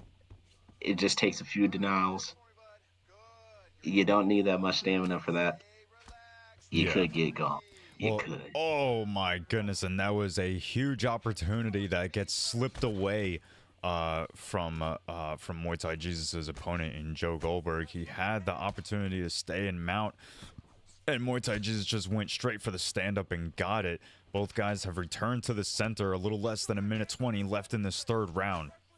Yeah, I think that MuayThaiJesus wanted to make a statement here, Baron. because it looks like he's ready to get Mr. Joe Goldberg up out of here. Yeah, and Joe's, I mean, he's flat-footed, a little less than a minute left in this round, and he's throwing everything but the kitchen sink with absolutely nothing left in the gas tank. Gives a huge opportunity for MuayThaiJesus. He's just looking for counters. He gets a big shot to the body, hurts his man, got him in the clinch. 25 seconds left. Oh man, this is crazy. It's craziness. I think that, and again, Muay Thai could get him out of here in the next 10 seconds, but I can't believe we went to another decision. But it really went by quickly. I am actually kind of surprised that we have come to another decision. But I don't know. You know, after the first fight, okay. Oh, thank God we got a clear winner this time. Whew. All right. Well, MuayThaiJesus, congratulations to him. He moves on with the win after an electrifying competition. Damn, man. 2 competitions. I mean, he could potentially have to fight more than everybody else on this card tonight if he ends up winning the whole thing. He could, man. But you know what? Listen, you gotta go. Sometimes if you gotta go slow and steady, man, that wins the race sometimes. Yeah. And I think that's what MuayThaiJesus is looking to do, man. And again, hopefully we don't get any more draws throughout the rest of this card. But if we do, I guess maybe moving forward, maybe different picks. I think that's what the chat was also saying as well. So just in case if we do decide to get another draw, I feel like the second fight should potentially be different fighters, but I don't know how that would go. I like the sound of that. I think that's fair. Although at the same time, I mean, like, both guys make their picks because that's who they're ready to play as, right? So, you know, to make them switch it up at the very last moment, like when nobody expects a draw, like, I don't know, then that's kind of, but it is what it is. But let's go ahead and move it on to the very next fight. Both these guys are already lobbied up and ready to go versus yelling at me from the back to move it along. JayUFC using Leon Edwards, Prime Doc, using Kamaru Usman. This should be another electrifying fight with JayUFC being involved. Yeah. I was looking forward to this as soon as it got made. You know, we seen what JayUFC did in his first match. We seen what Prime Doc also did in his first match. So I know that this ain't gonna go past 2 rounds. Personally, I think these boys are just gonna go out here and just swing. Yeah, I mean, that's kind of in JayUFC's nature. He does kind of come out there, not so much like a bull in a china shop, but you know, I mean, he comes out like a superhero, man. Like he's very tactical about it, and he hits you with such shots that, I mean, any of them can put you away. And I think that what Prime Doc is doing right now, good takedown there, you know, is to try to take away the power of Leon Edwards, man. He's very lean, very swifty. He can hurt you from afar. But this is where Usman strives in, man. You know, this is where his mainly his bread and butter is trying to stay on the ground. He does have the better ground stats and things like that, but Leon Edwards can wrestle if need be. As he flips Usman. Yeah, excellent point. Just as he flips, with 3 minutes left in this first round, JayUFC finds himself on top with an excellent reversal. He gets pushed back into full guard.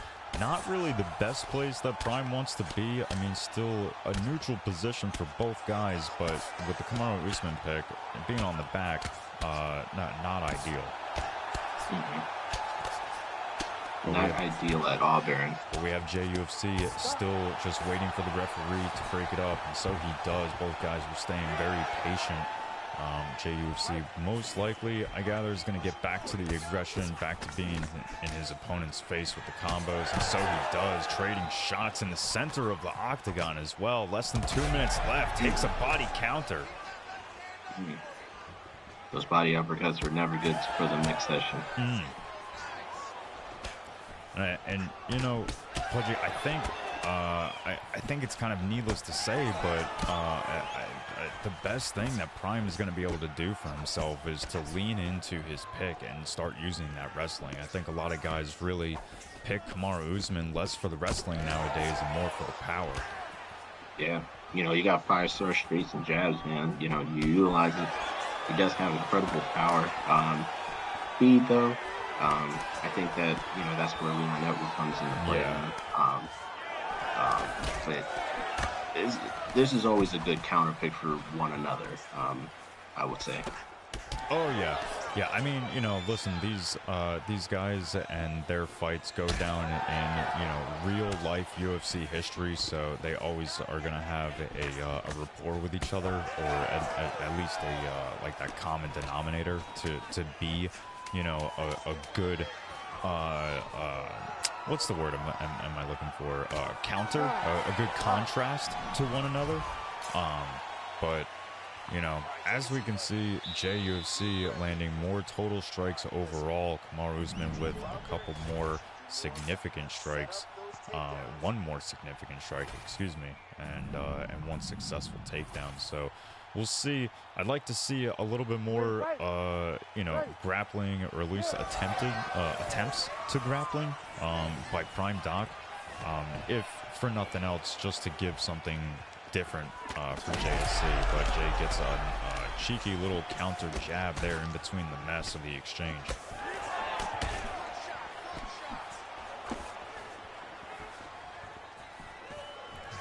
Jay is big on trying to find counters of his own via the head movement, but he's very good at being able to press forward and use that head movement successfully as well. Yeah, JayUFC, man, he is looking to do big damage with those hooks, man. And while we're moving on through the rest of this second round with with 3:40 on the clock, I do like to keep people educated on where everyone stands in the league. JayUFC started in TC MMA as Xbox champion. While he fights here tonight on the PlayStation, yeah, he did start off in the Xbox division, working his way up, and did become champion for a short time.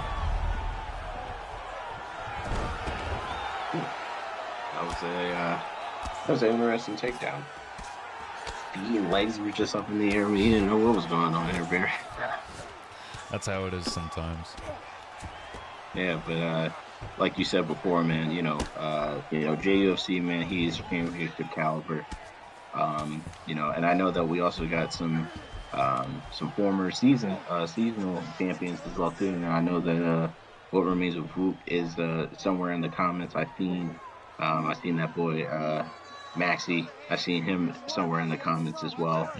So I know they've been kind of keeping that one as well too. And we also got the Xbox Grand Prix coming up next week as well, I believe, if I'm not mistaken. Yeah. Yeah, we'll be around for that as well. Yeah, definitely looking forward to the Xbox Grand Prix, or the Total Conflict Collision Xbox division portion of the Grand Prix. That should be exciting. I know that there's a couple guys, JayUFC being one of them, asking a couple times for being able to compete across both, trying to have, you know, some people are asking to have double champ status to start off the next season. I don't think we can start off that crazy. But I don't know. We'll see. We'll see what type of performances some of you guys can put on tonight, and maybe that'll make our decision for next week's Grand Prix. But for right now, we still have just a couple seconds left to the second round. JayUFC on the bottom with Prime Doc on top of him. Neither guy really being able to do much as the clock runs out. Guys are both just kind of stalling at the end of that round. All right, buddy, sit down. Take a deep breath. It's looking pretty good, man. I mean, I think as of right now for Prime Doc, he's taking it easy, just building up some of that ground control. And again, just taking away the power and speed of Leon Edwards is, that's already one key of victory there for him. So, oh, yeah, that head kick though, not looking good. Lustozy, thank you for the follow, mate. We appreciate you. We appreciate the support here at Total Conflict. We hope you're enjoying the show. 4:30 left on the clock, and Jay gets another big rock. He's trying to put an end very quickly to this.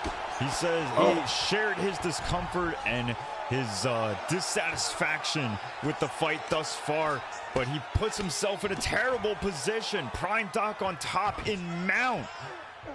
Yeah, this is not this ain't looking good for JayUFC right now. Because first of all, his stamina advantage. Oh my God, he's at his. This might be it, dude. This might be it. Well, Jay was able to keep him from posturing up again. He rolls over and exposes his back to Prime. Prime pushes him down, and he postures up from the back position. That is it. JayUFC gets finished. In the third round, Prime Doc moves on. Oh, wow, man. He put him in the back flat, and that was good night. Wow. Jeez, man. Wow. I wasn't expecting that. Pudgy, the chat is erupting right now. This is probably one of the craziest things that Total Conflict has ever seen. Jeez, man. If anybody had money on Prime Doc, man. Some people did. Only 32% of the people that had predictions out went to Prime. 68% went to JayUFC. One person. That's crazy. Wow, man. Jeez, man. Do not sleep on Prime Doc, man. Do not sleep on that man, because he can show you what's going on, man. And he put on a good performance against JayUFC, man. He put in an excellent performance against JayUFC, and nothing to take away from JayUFC. He is one of the scariest competitors at not just within Total Conflict, but in the competition scene. So for Prime to put such a stamp to that is huge momentum, not just behind his name, but with him in this tournament. Yeah, it was amazing, man. I feel like it could have, like, looking at the scorecards, it looks like it's 19-19. So that third round really boiled down to who was going to really get that. It's just unfortunately that JayUFC came up a bit short on that, but you can't take it away from him either, man. It's not like Prime Doc completely dominated him. Prime Doc just made it look a little easier. So he's moving up in the ranks, and or at least on the card here, and nothing to take away from JayUFC, man. Great fight, man. No, nothing to take away from JayUFC at all. Like I said, he's a tough competitor. So yeah, we're obviously looking forward to seeing what he can do at the beginning of season 2. Whether he decides, I think he mostly prefers PlayStation over Xbox. But we'll see what happens. But with that said, as you can see, we're going to continue on with the bracket. K1 FEE versus Strictly Business is coming up next. This is going to determine who fights MuayThaiJesus, and then the next fight will determine who fights Prime Doc. This is a very exciting group of bouts that we have for you tonight, that we've had thus far, Pudgy. I mean, it has been, outside of the draw, which did find its conclusion, it's been banger after banger. It has, man. And I think as we're starting to approach the second half of this, we're kind of getting to the end of the card here, soon here. But it's been it's been a roller coaster, man. We had a few decisions, crazy knockouts. Um, I feel like as of right now, I don't think that these fights are going to really even get to the. I don't think none of these fights from here on out are going to go to decision. I think it's going to be by finish. Um, no glove touch here, so I already know what the tone of this match is here, Bear. There's no glove touch, no nothing, man. Both of these guys are not trying to take any risky moves by showing gentleman gestures. Yeah. All right, well, predictions are up, so get them in. You could possibly win big, as you've seen in the last fight. Things might go much differently than expected. FEE hurt with a big shot, goes for a takedown, gets reversed by Strictly, but he's able to deny it. What a excellent chain of events. I think that FEE is, just has to be really careful because remember he does have the grapple advantage. He can take it down to the ground if he needs to. But I think right now that Strictly needs to stand on business, and I think that's what he's doing here. Real quick shout out to Deadpool for the follow. Thank you, friend. Appreciate you. Thank you for the support. Thank you. Still got less than 3 minutes left in this first round. Takes a wild right hook there from Strictly. But FEE does well to keep safe from taking any more damage. Does take a body kick.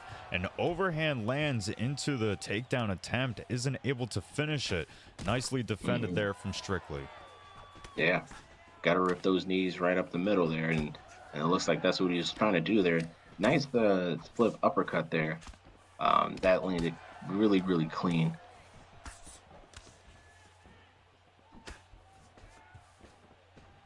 I think that Strictly's doing a good job of just distancing the management of the distance. I think he's doing a really good job of doing that. Nice straight there, follow up with a double jab. I think that one thing that oh man, has to be really careful, man. FEE is on now. He's on the hunt. Okay. Looks like Strictly tried to go for the takedown as well, and he decided to bail on that, Baron. Yeah, that's what it looked like. He got his back for a moment, but then it looked like he probably just let go of it. Less than a minute left, and oh man, in the exchange, FEE gets cracked with an uppercut. Hurts him real bad, but he stays at enough distance to keep himself safe. Misses a huge right hook, but Strictly wasn't able to land the elbow. He's doing a really good job here, and it just seems like right now that FEE he's on the worst end right now. He's getting dropped here, Baron. Could this be it for FEE? Not quite yet. Only a couple seconds left into the round. He takes an uppercut at the horn, but good fight between both guys. Both guys have well, I guess. Oh yeah, no, but I was gonna say both guys have not, but no, both guys have suffered some damage and being stunned at some point this fight. Obviously, Strictly has done it more, so he's gonna be up on the scorecards. But we are only one round in. Round 2 is starting now, and they've got plenty of time to work. And both guys have been shown to be able to get tagged and get hurt. So obviously FEE's going to need to stay a little bit more defensively sound to keep that from happening anymore. Stay privy to the idea of Strictly's footwork, and FEE will have a lot more success. I think so as well. I mean, if I'm FEE, I was, still trying to stick to the game plan, and see what's going on here. But I mean, right now though, like, he has to be really careful. That's his second clinching tip there. Nice trying to takedown attempt there as well, but Edwards was just a little bit too keen on that one, and he goes for a takedown of his own and slams him there, Baron. Yeah, and like a almost like true wrestler IQ. You know, oh, you're gonna go for a takedown. Not only am I gonna deny it, but I'm gonna go for one of my own and succeed. So, you know, kind of can be potentially not even a blow to the ego that he got his own takedown, but even more so that you know, he couldn't defend it using Kamaru Usman, and his opponent is using Leon Edwards. So, you know, he finds himself on bottom now, defending from Strictly Business his fee. You know, Pudgy, what is he gonna have to do here to get back to his feet? I think right now for Fee, I wouldn't panic, even though, like, yes, the stamina, you know, he does have a stamina disadvantage, you know, and he is on the bottom. But, you know, this is kind of like where, you know, you still have a whole nother round to work as well, too. So you can really use that to your advantage to try to get this fight back to the ground if you want to, and try to take in the top mount. But if he doesn't move, if he's not feigning or he's not trying to get up, man, you know, this is just where, you know, the judges are just going to look at this as like, well, all the control goes to Leon Edwards, man. I would say if I'm Leon Edwards, he's going into stack guard there, Baron. Oh, and he switches into the side control there. Good. That's a good fight IQ there. Oh, wow. That was interesting. Wow, he goes for a much more easier to defend transition to his feet, and he gets back to his feet. That was excellent timing there from Fee. Yeah, it's like he faked it like twice, and then he went for it on the third. Yeah. Couple body shots land for Fee. Yeah.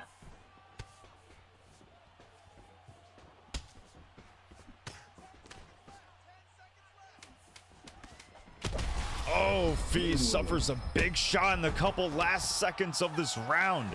Not enough time for Strictly to end the fight.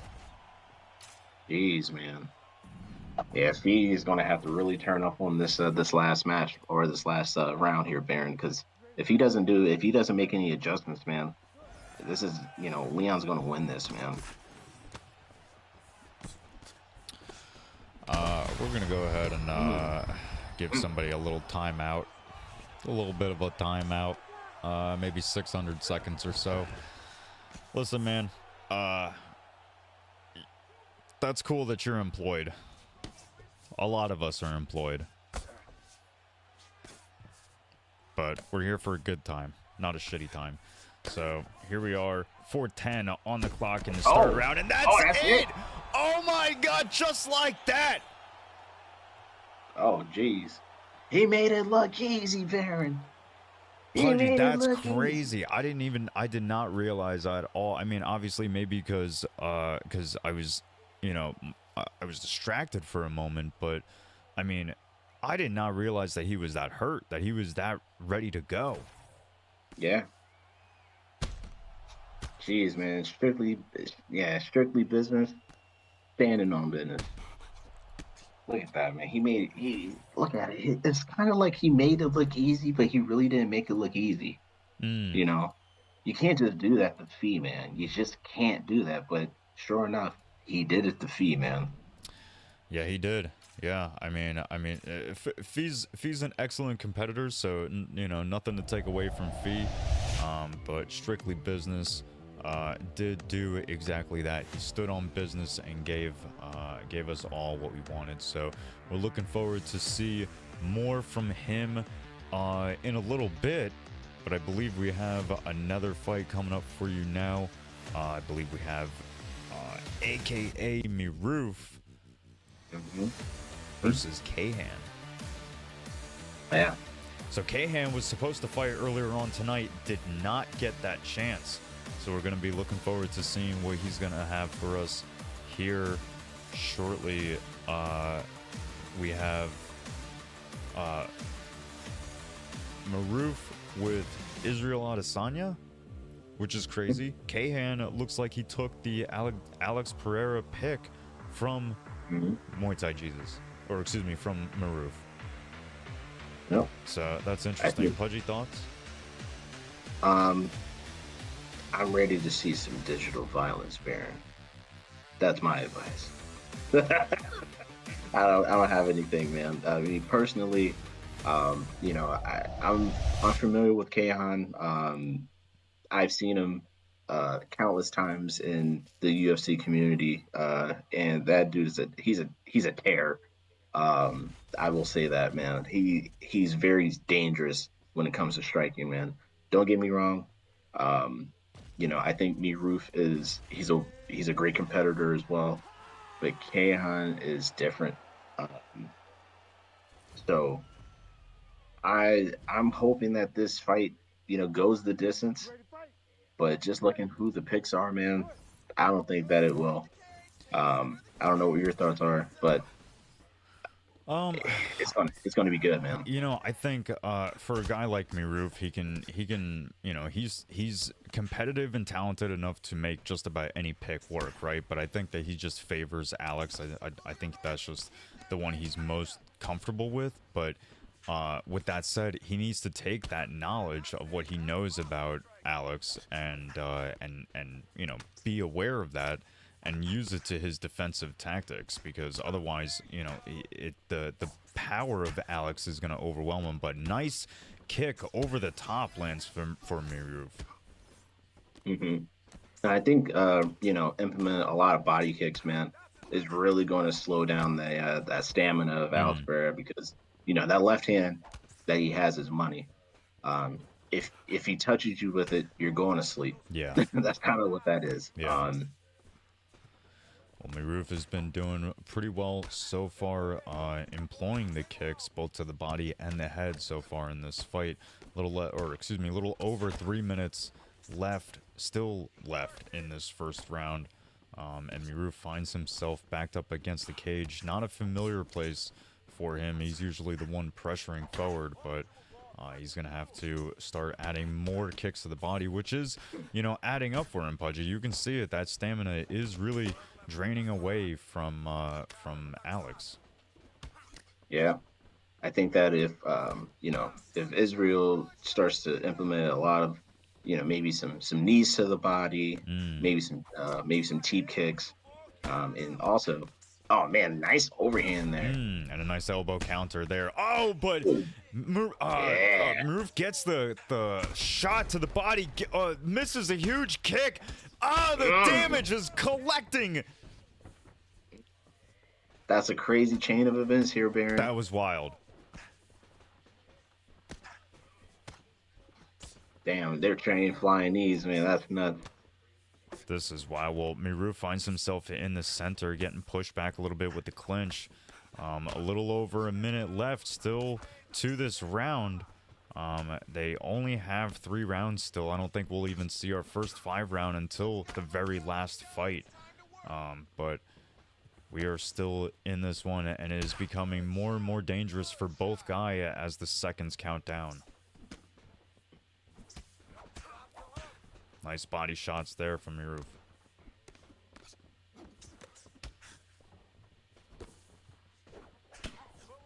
Ooh.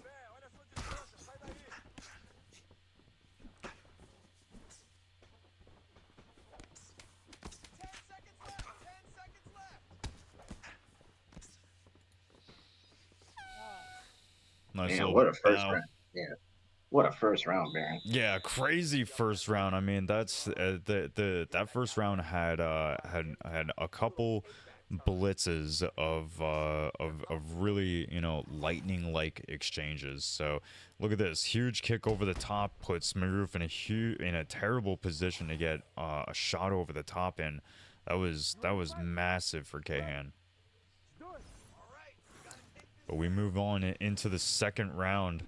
Let's see if Kayhan can keep that same energy going. He's able to continue to push Mihrouf back up against the fence, or at least to back up past that black line, which, frankly, is a huge strategy for Kayhan in this fight, Pudgy, because Mihrouf works best when he has distance to throw those kicks.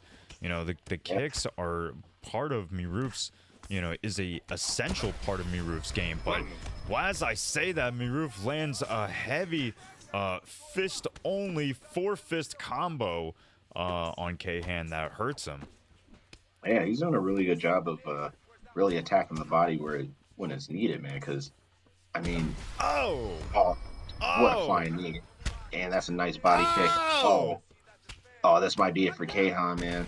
This might be it. oh, Wow, that is GG. it. That is it. Kayhan is put to rest. Wow, man. Wow, Mihrouf made that look easy. He made it look easy. I ain't cutting corners on that. He made that shit look easy. That was wild.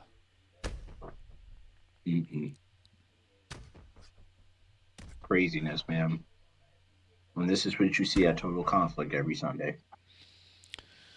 You know, shout out to Kayhan for putting up a good fight, and obviously for, you know, congratulations for getting as far as you did within this Grand Prix. You know, Kayhan is always good to count on for an excellent fight.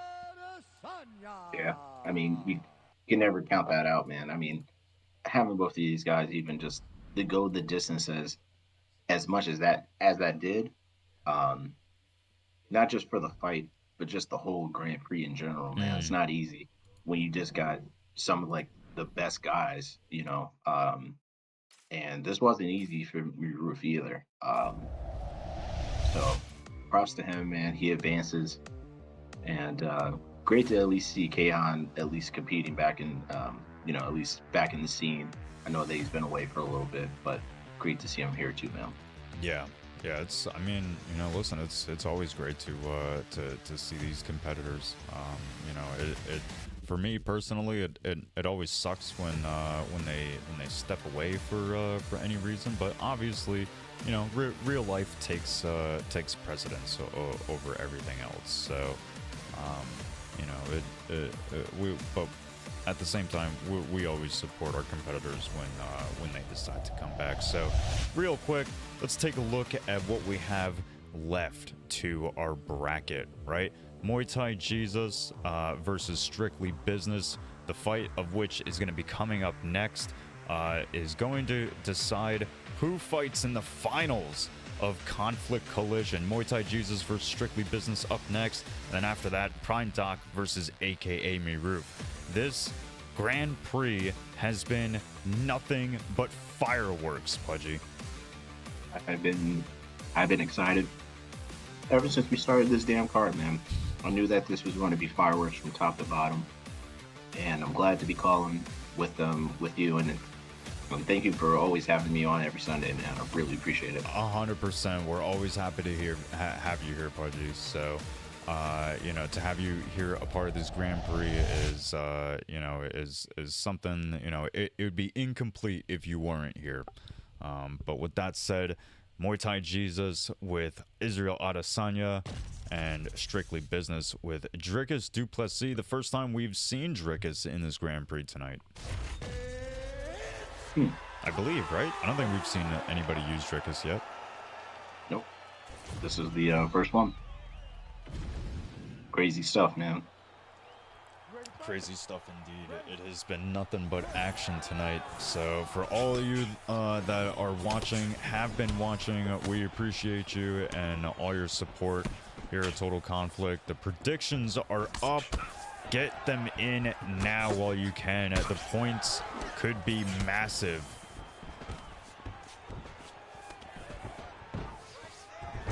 Wow. Nice slam takedown. We got Strictly on top with the back, trying to look to maybe get a Darce choke. Gets denied. Looks for the Darce. This time, once again, definitely has the stamina advantage here, Pudgy. Oh. Has to be very careful here. He's looking to sink that in. Oh, he just narrowly avoids it. And MuayThaiJesus finds himself on top.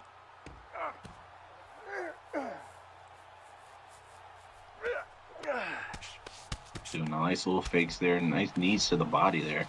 That doesn't feel good. For those of you that are just joining us, perhaps even for the first time, the Discord links are in the chat. Go ahead and join, sign up. We have cards every Friday and Sunday for Undisputed and UFC games, respectively. So sign up, get started.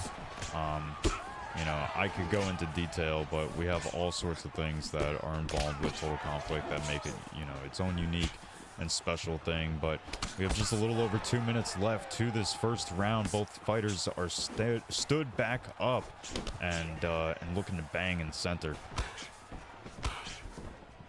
I think right now for Strictly, man, I think that he's doing a really good job of using Dricus, man. I think that if he utilizes more of the takedowns, really try to hold Israel down, man, I think that he almost ate that knee pretty badly. Yeah. But yeah, man, I think that he just needs to, you know, stick to the game plan and keep going for those takedowns, man. You can't strike with him too much. I would say this is probably one of the higher level, you know, technique fights that we've seen, you know, especially in this first round here, Pudgy. And the reason why I say that is because both guys have been employing a lot of different techniques, whether it be feints or the back or side steps. Like, both guys are being very trepidatious about how they approach this fight. Yeah, because I mean, you know, your spot to get to the finals, man. You know, this is it. Yeah, it's gonna boil down to who really wants it more. I mean, right now, if you kind of look at what's happening on paper, I think that Israel is winning this fight right now. But again, that's just the first round. That second round, though, is always tricky. You know, especially when it comes to the judges, man, because again, you can't trust them. But yeah, I honestly think that this fight won't go to the distance. I think someone's going to start to turn up, and I think that might be MuayThaiJesus, man. Yeah. I'm feeling like you're right with your prediction. I feel like if anyone's going to start to turn up the gas, while it should be Strictly, it's probably going to be MuayThaiJesus. He probably does feel like he's a little bit in the lead, and, you know, might want to further that gap, you know, between the two. 4-9 on the clock for this second round. Predictions are in chat saying that MuayThaiJesus is fixing to win this whole Grand Prix. We'll see what it comes to. We are closing in on the final moments of this Grand Prix.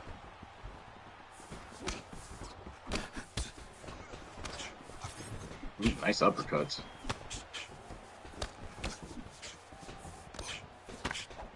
Yeah, Strictly is leaning into the uppercuts, trying to, you know, possibly find that rock in between MuayThaiJesus going to the head or the body. But he's still playing at distance, which is hard to do against the Israel Adesanya player. I think, you know, the takedowns, the clinches, that's going to be, you know, playing a much better factor for him. While the takedown was denied, it put him in position to still achieve it anyway. So he does. Strictly on top in side control. Gets flipped over into sprawl, but Strictly still on top. Yeah. Able to achieve the back, not so much on the rear naked choke submission, possibly even posturing up, looking for damage might be ideal. 2 minutes still left on the clock. Yeah, he's going for the posture up. It looks like he may try to go for back mount. That might be his best. That might be his best bet, but I guess it's just. Oh, now he gets flipped.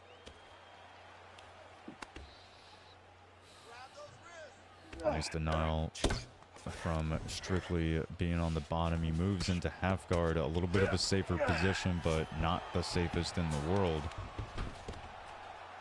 Keeps MuayThaiJesus from achieving mount. Not much time left in this second round. Good denial there from Muay Thai. MuayThaiJesus postures up for just a moment, possibly even looking to just reset the referee timer. Oh, but he gets flipped, and Strictly Business finds himself on top in half guard. You know, and this is what I was saying, is that, you know, half guard is a extremely powerful position in UFC 5. So, you know, a guy can land some killer shots from half guard. Yeah. Your whole life could get ended in half guard.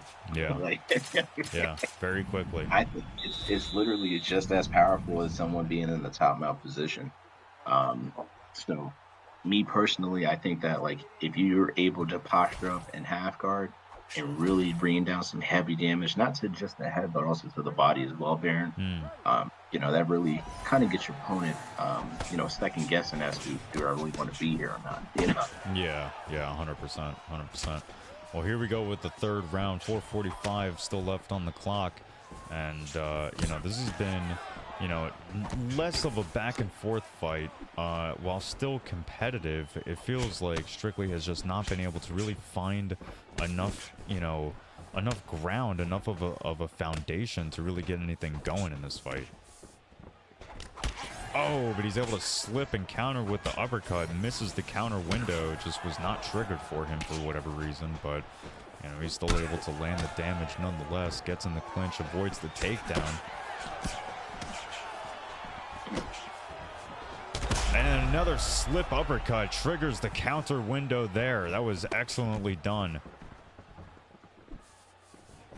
MuayThaiJesus is going to have to be careful not to take too many of those uppercuts. They'll put him on his ass. That they will. I think MuayThaiJesus, he's doing a really good job, man, at managing that distance, man. Oh. I think that he'll need to maybe implement some more body, some body damage here. But I mean, right now he's looking pretty good, man. That was a nice uppercut. Yeah, it's feeling like Strictly's maybe having a little bit of a hard time trying to, you know, still figure out how to get him to, you know, to throw that straight when he's prepared for it. You know, especially now that MuayThaiJesus is throwing more round strikes like hooks and kicks. It's going to be hard to try and find those slip uppercuts now. Still just a little over 2 minutes left, but this is the very last round. A nice front kick lands on MuayThaiJesus' face.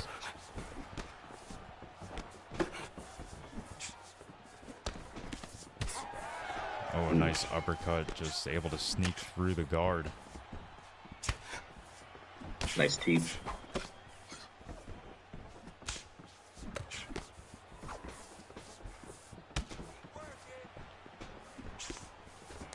Oh, a nice body kick lands and a knee to finish off. See, and this is what I was saying, Pudgy, is that it seems like these guys, while it's competitive, it's a lot of like landing on the block and countering, and you know, not really like, look at this, like Strictly is like totally out of gas, and he's able to do enough to recover and not really have paid for it. You know what I mean? Yeah. I think that, you know, just wasting stamina is just, you know, that's already a tax on your. Just wasting your stamina is already a big tax on it, right? But when you make your opponent miss and also make him pay twice, if not triple the damage.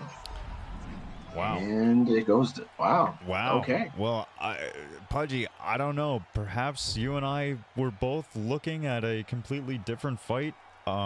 But it looks like the judges are staying rather consistent tonight with their strange judging. It looks like Strictly Business is the one who's moving on tonight, to our surprise at least. Wow. There you go, man. There you go. It looks like it looks like Judge 1 and 2. Yeah, it's like that across the board. Yeah. That's kind of wild. I did not expect that to happen. A lot of people are saying that MuayThaiJesus was robbed. While I don't disagree, I mean, that's the decision. I don't know what you want me to do. Damn. It is what it is, man. But guess what? We move on. That's what we do. We move on. I mean, kind of looking at what's happening here, man. I mean, at least there wasn't another draw. Um, I would honestly Yeah. like to see if it would have came down to a draw. I would have liked that. I would have definitely liked to see that second match. But hey, what are you gonna do? Yeah, I mean, I think a second fight, while entertaining, is probably something that nobody really wants to see. They probably just want to get the Grand Prix moving, which I don't blame them. But with that said, in just a moment, we'll take a look at the bracket as it is currently. Let's take a look now. We have Strictly Business moving ahead to the finals with Prime Doc and AKA Mihrouf up next, who will be meeting Strictly Business in just a moment. So let me see if I can get their stream pulled up and get going. But this is crazy. Sir. You know, nothing against Strictly Business, really, nothing against him. But I did not suspect that Strictly would be being finals, or Prime Doc, or it being down to Prime Doc and Mihrouf. Like, that's crazy. Yeah. I mean, I think a lot of people thought, they were projecting that MuayThaiJesus to win the whole thing, and the judges decided to put a stop to that. Someone made a call or two. So, but I mean, we're also getting, looking at this matchup here. Prime Doc's going with, the Dricus pick, and it looks like Mihrouf is going with the Prime Silva pick. Yeah. I mean, personally, dog, I don't really see this going the whole distance, man. I don't. I think somebody's gonna make some mistakes, and somebody's gonna get gone. Whether it's ground and pound or standing on it. Yeah. No, I mean, it could go either way depending on who's going to be able to establish themselves, stronger. But what I do find interesting about this, Pudgy, is that we're getting back-to-back Dricus fights. So we get to see, we got to see one iteration of how that fight looks. Now, how is this Dricus going to be different? Right. It's kind of ideally going against the same type of fighter, but you have Israel Adesanya and then you got Anderson Silva. Two of the best middleweights of their times. Especially when they ended up clashing, and there was a lot of respect that was shown there. Yeah. But as of right now, there's no respect being shown right now as he slammed him down to the ground there, Baron. Yeah, he finds himself on his back with having Dricus on top, like we were hoping to see in the last fight that we just saw. But Prime puts himself in a good position, being on top with just a little under 3 minutes left in this first round. He can accrue a lot of damage. Gets a couple pot shots after posturing up in half guard. Is he going to be able to move to mount?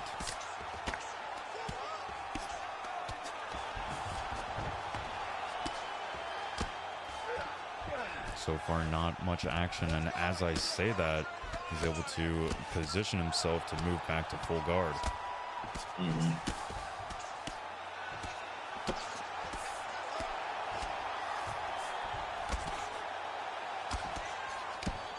Nice little feints there. Mihrouf is trying to make Prime, he's trying to make Prime Doc think a little bit as to where he's going to do a nice get-up tactic. Yeah, it was an excellent getting back to his feet in one swift movement. Does Mihrouf. He's going to have to do a little bit more than that. He's got his opponent in Prime Doc backed up against the fence, which is a terrible position for him, especially against Anderson Silva. But Prime does find himself back out into the center. And this is a much better position for him, but he does take a massive hook in the middle of a kick, and he's hurt bad, but he's able to recover quickly. Yeah, because one thing I will say, you know, as me being as an Anderson Silva player, you know, you got to utilize the clinch. Definitely got to utilize the 5-star knees to the body into the head. You know, it could be really, it can get really ugly real quick if you're just in that position the whole entire time and you can't really escape it. Stamina will be done, health will be done. Yeah, that would be a short night out of the office. That was a nice cheeky little body kick at the very end as the horn sounds there from Mihrouf. We'll see what type of adjustments are made by Prime going into this second round. I'm hoping to see a little bit more confidence in the ground game. I think, you know, this is what I'm judging based off of what I'm seeing, but it looked like Prime found himself not wanting to engage in the ground game so much because he was having a hard time transitioning. But I think that he loses confidence in not realizing that he maintained position. So he needs to keep that confidence on the ground, and I think that's going to help him in a long way. 4:30 on the clock in the second round.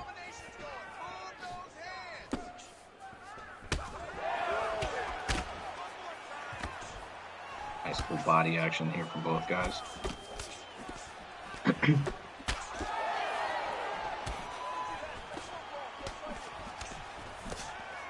just feel like Drickus is a lot slower than Anderson. That he is, but some way somehow he still manages to hit you some way somehow.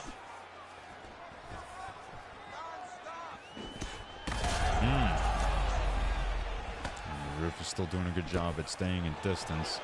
Avoids the takedown. Gets a couple of those knees like you were saying in there, Pudgy.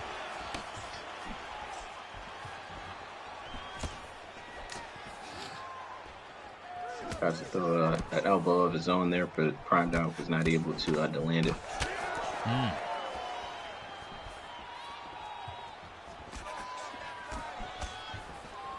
Doing a good job with the footwork as well. He's getting those little side steps in to avoid damage from Mihrouf. But he is still back up against the fence, and he needs to be the one who's doing the pressuring. He needs to be the one who's going to push Mihrouf back up against the fence to get that takedown, Pudgy. And I think this is like where you don't want to be if you're Drickus. You definitely don't want to have your back against the cage when you have Anderson Silva in front of you, man, because he can just literally just stalk you. Now, I don't know if you caught that, but that was a nice little moment there from Prime. He was really peppering the block of Mihrouf with the straight shots. You know, loaded up a round hook and decided not to go for it. Stepped back and then came back with the 1-2 that landed. It didn't do a lot of damage, but it was well done. It was well timed.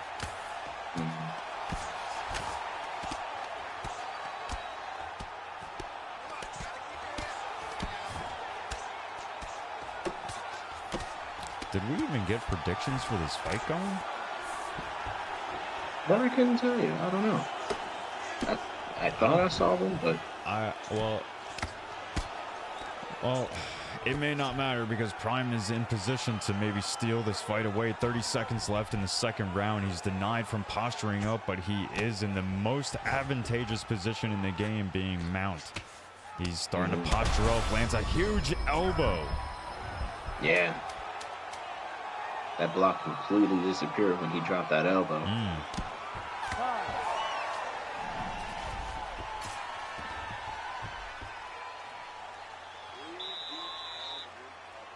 Oh, yeah, excuse me. Well, that was a massive elbow, and it did quite a bit of damage. It's probably one of the hardest hitting shots on the ground, if not the hardest hitting shot on the ground. So, you know, it's gonna put a lot of damage on Mihrouf's head.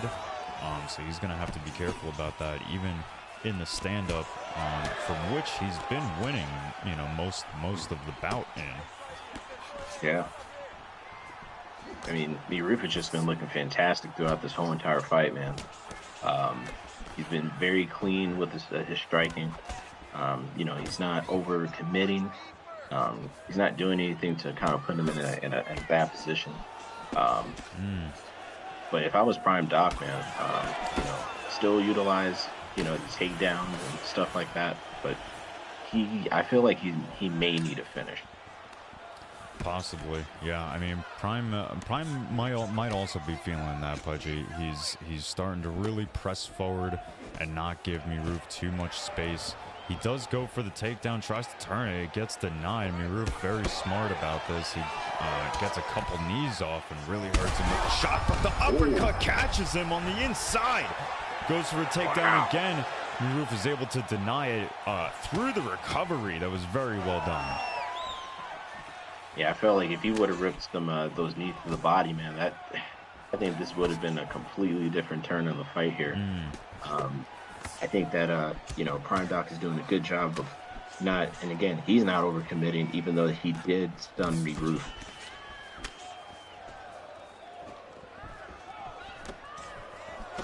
But it's like, you know, here we are back to the last 2 rounds that we've seen Prime Doc having his back up against the fence again. It seems like once he got cracked, he just lost the confidence, you know, and it's over defensive now. Oh, but he's starting to get cracked. MuayThaiJesus starting to light up a little bit. He's got 1 minute and 50 left on the clock in this 3rd round. Oh, MuayThaiJesus cracks him with the uppercut, hurts him big time. Prime still in it though, recovers very quickly. It's all good, but it is MuayThaiJesus that's sitting on the sideline here, man. Because Mihrouf he's in his place. Yeah, Mihrouf is probably feeling very good about this. He's able to defend the knees was Prime Doc in the clinch, but takes a jab hook that drops him. Oh, but Mihrouf was leaning into a wild hook that Prime lands, but Prime is hurt again. Oh man, what's going to happen in the next 40 seconds, we're hearing? I think we all know what's going to happen. 30 seconds left, and that's it. Wow.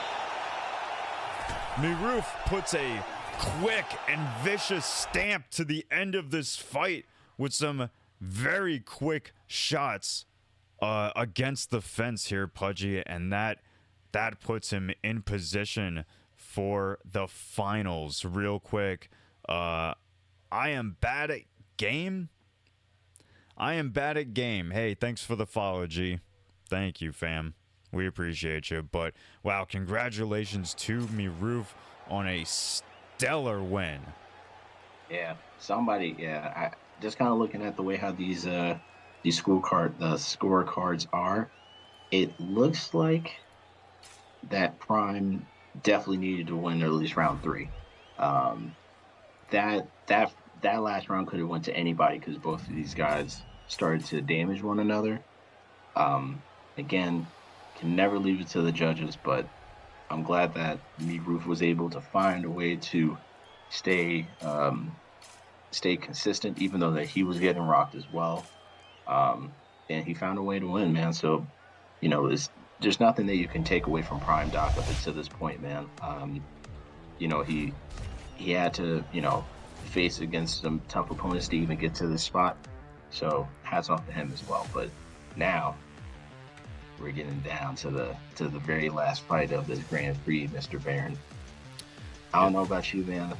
I might have to just take a quick break. No, that's okay. You go ahead, take a quick break. I'm gonna ramble on for a moment so the finale can get ready. Because a finale it's going to be. So yeah, but you go ahead, do what you got to do. I can keep it going from here. All right, I'll be back in like 2 minutes.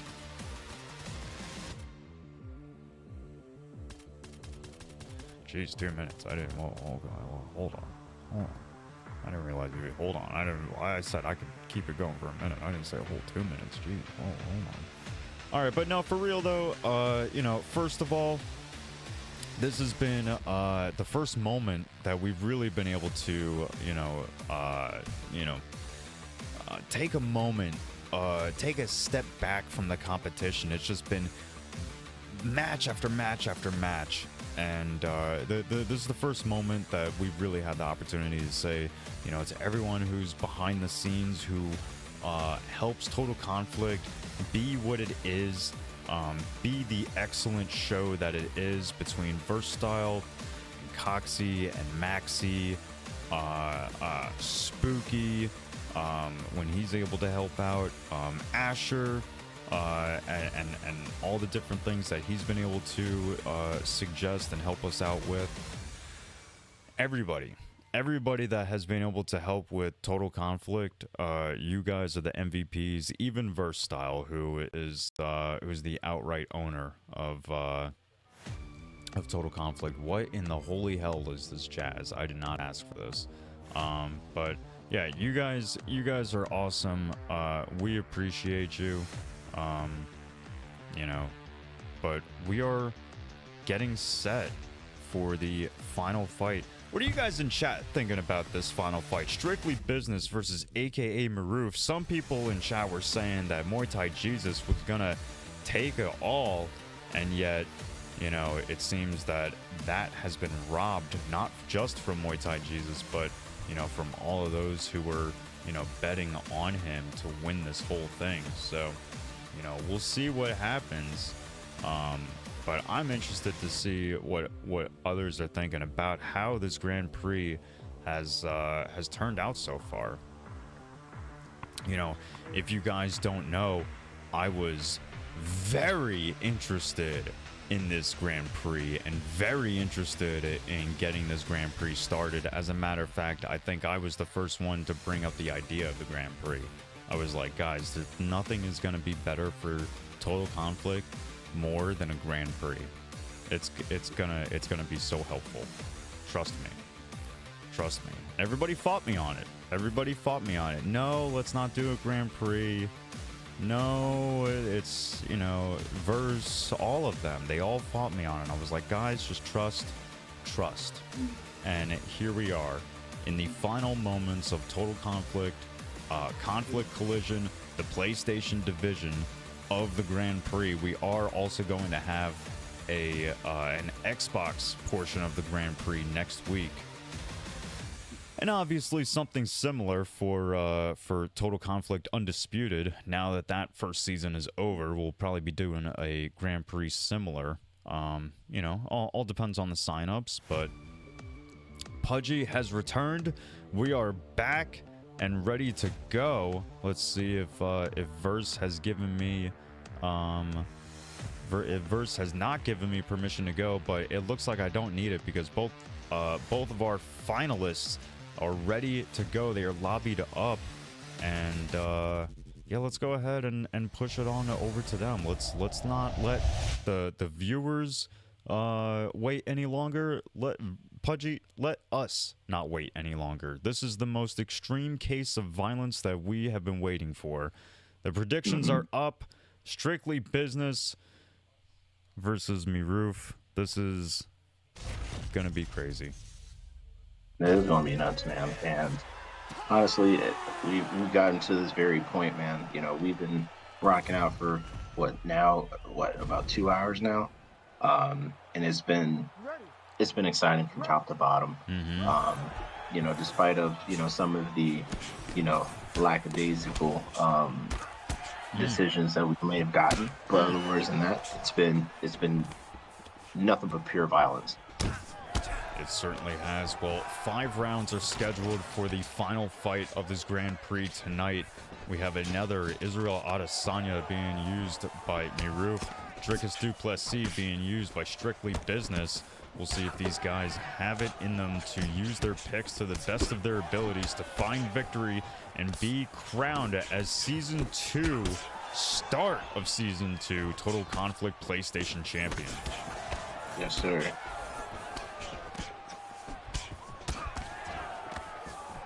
And the only thing that I do have to add here is this a best of 3 or no? No, I don't think so. No, I think it's one and done. One and done. Okay. Whoa. I just wanted to confirm that, man. Man, that was a wild head kick there. Let me see. Let me just go ahead and take a look in the fight chat real quick. I'm almost certain that it's gonna be one and done. Jesus Christ! I missed the shock heard around the world. Oh my God, man, that flying knee was nasty. Oh, nice hook up top.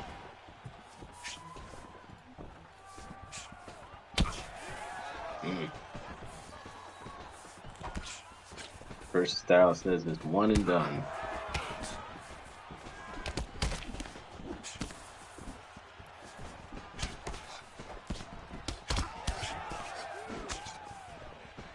Thank you to the big boss first for clarifying that. Appreciate you, big dog. Oh, nice mysterious kick there with the lead question mark kick. Gets his hands low just to hit him up high.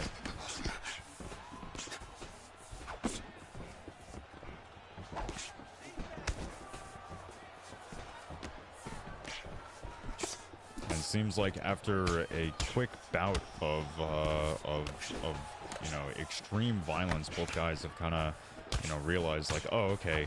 Oh wait, this isn't a best of 3. Oh wait, I do only, like, I have 5 rounds that I can work with. Like, maybe this doesn't need to be, you know, insane energy right off the bat. Yeah, but it's all good, man, because, you know, here at Total Conflict, man, we accept everything here. So whatever you guys got to do to make it more entertaining is that if you guys got to pick up the pace, I'm cool with that, you know. Or if you want to maybe drag it out a little bit, I'm also cool with that. I have no problems. Yeah, we're here for the very best fights. So 10 seconds left to this first round, and he suffers a huge uppercut. Stays safe until the very end of the round. The horn saved him from taking another kick to the face. Yeah. I mean, listen, looking at what's going to happen here, man, is that both of these guys have the potential of, you know, ending this fight very quickly. Hopefully, you know, it doesn't start to get cheesy, but I didn't see any of that throughout this whole entire fight. So you never know, man, because people start to do some cheesy things to win, but I don't get that from both of these guys. No, I don't think anybody's going to be cheesing here tonight. Thankfully, we've had a pretty clean card. Pretty clean Grand Prix. So hopefully it stays to that same manner. Start off round 2 pretty strong. Both guys colliding in the center, and Strictly manages to get a nasty uppercut into the spear takedown. Takes his back. Yeah, I mean that spear was money. It was I think money. I think that was a great move from Strictly to do that, just because, you know, I feel like if you didn't capitalize on it, I mean, even still, just wearing down on the body is one thing, but he took him down instantly, and I was like, well, he's still going to be in that little wobbly state, and I think that, you know, that's really going to play to his favor. Strictly continues to maintain the back position, whether he be, you know, sitting on his butt or sitting on his knee.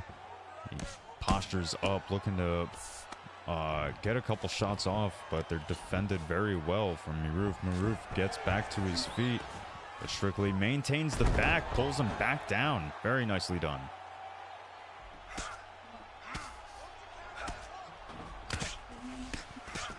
Starting to do a little bit of rabbit punching to the body there. Might not seem like much, but they start to add up after a while, Baron. They will. But Strictly moves him back over into a turtled up position. Postures up for just a second before Mihrouf moves back over into full guard. You know, it'd be ideal for Mihrouf to do something from there, but I think he's happy at just being a neutral position for both fighters. Gets denied, and Strictly's able to maneuver into half guard. That should give Strictly a lot of confidence to be able to you know, keep in mind that his best chance at winning this fight is, you know, keeping it on the ground.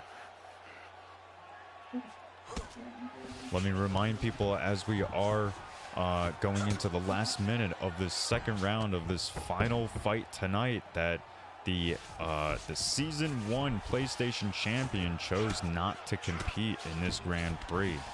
So he's decided to compete elsewhere, and so that's why, I mean, that's not why we're doing a Grand Prix, but that's why you don't see what remains of Vuk competing here tonight. He's in the chat lurking, but hey, man. Yeah. Listen, I'm pretty sure we'll definitely see him, you know, later on in the season. You know, hey, expand your wings and fly. You know what I mean? You gotta do what you gotta do, but hey, man, he's always welcome here. Oh, 100%. I think Vuk is aiming to compete primarily in ESFL.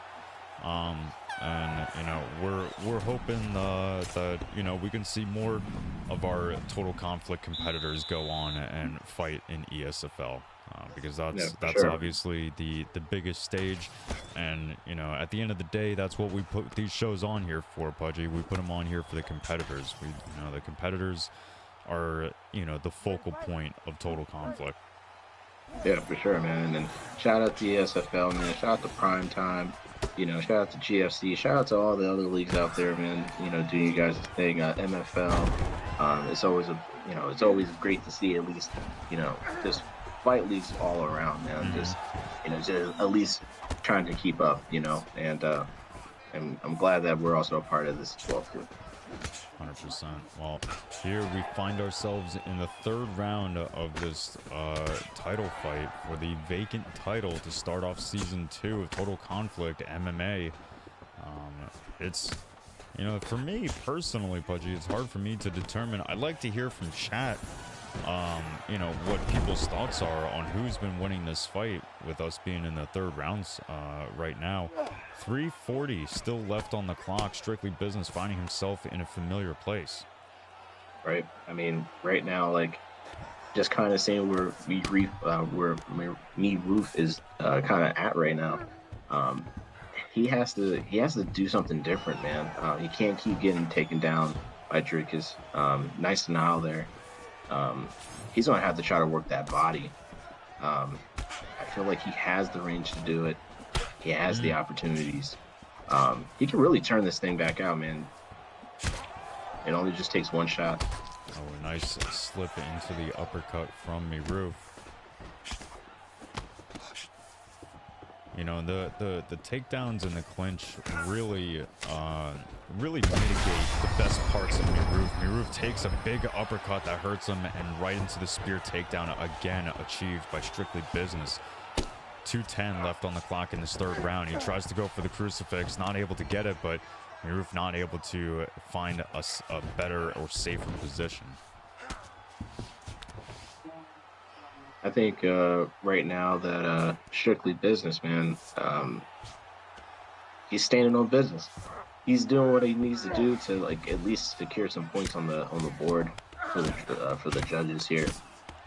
If I'm Mihrouf, you know, I'm using that front kick. I feel like he could be open to it. You know, because a lot of that pocket boxing. I mean, if he just kind of levels out just to the point where he can, like, maybe hit him with that front kick. I mean, it could change the outcome of this fight. Strictly finds himself on top in the sprawl position. You know, a lot of baiting being done from Mihrouf. Finally goes for the real attempt and gets denied.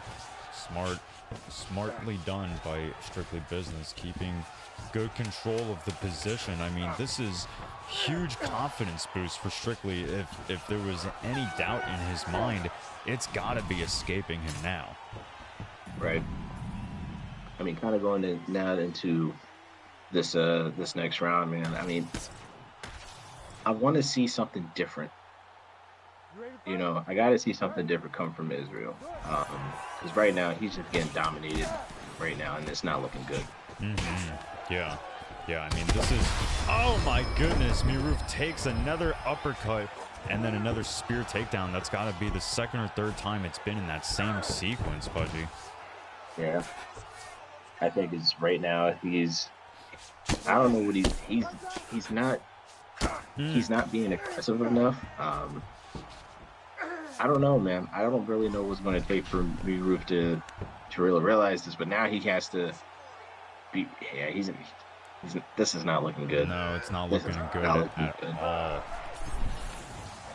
But it looks like Strictly, instead of committing to the submission, opts to move to a better position, finds himself with back control and flattened his opponent out. It wouldn't be the first time that we've seen a finish from this position, and so we do! Strictly Business finds the win! It's become the Total Conflict PlayStation Champion!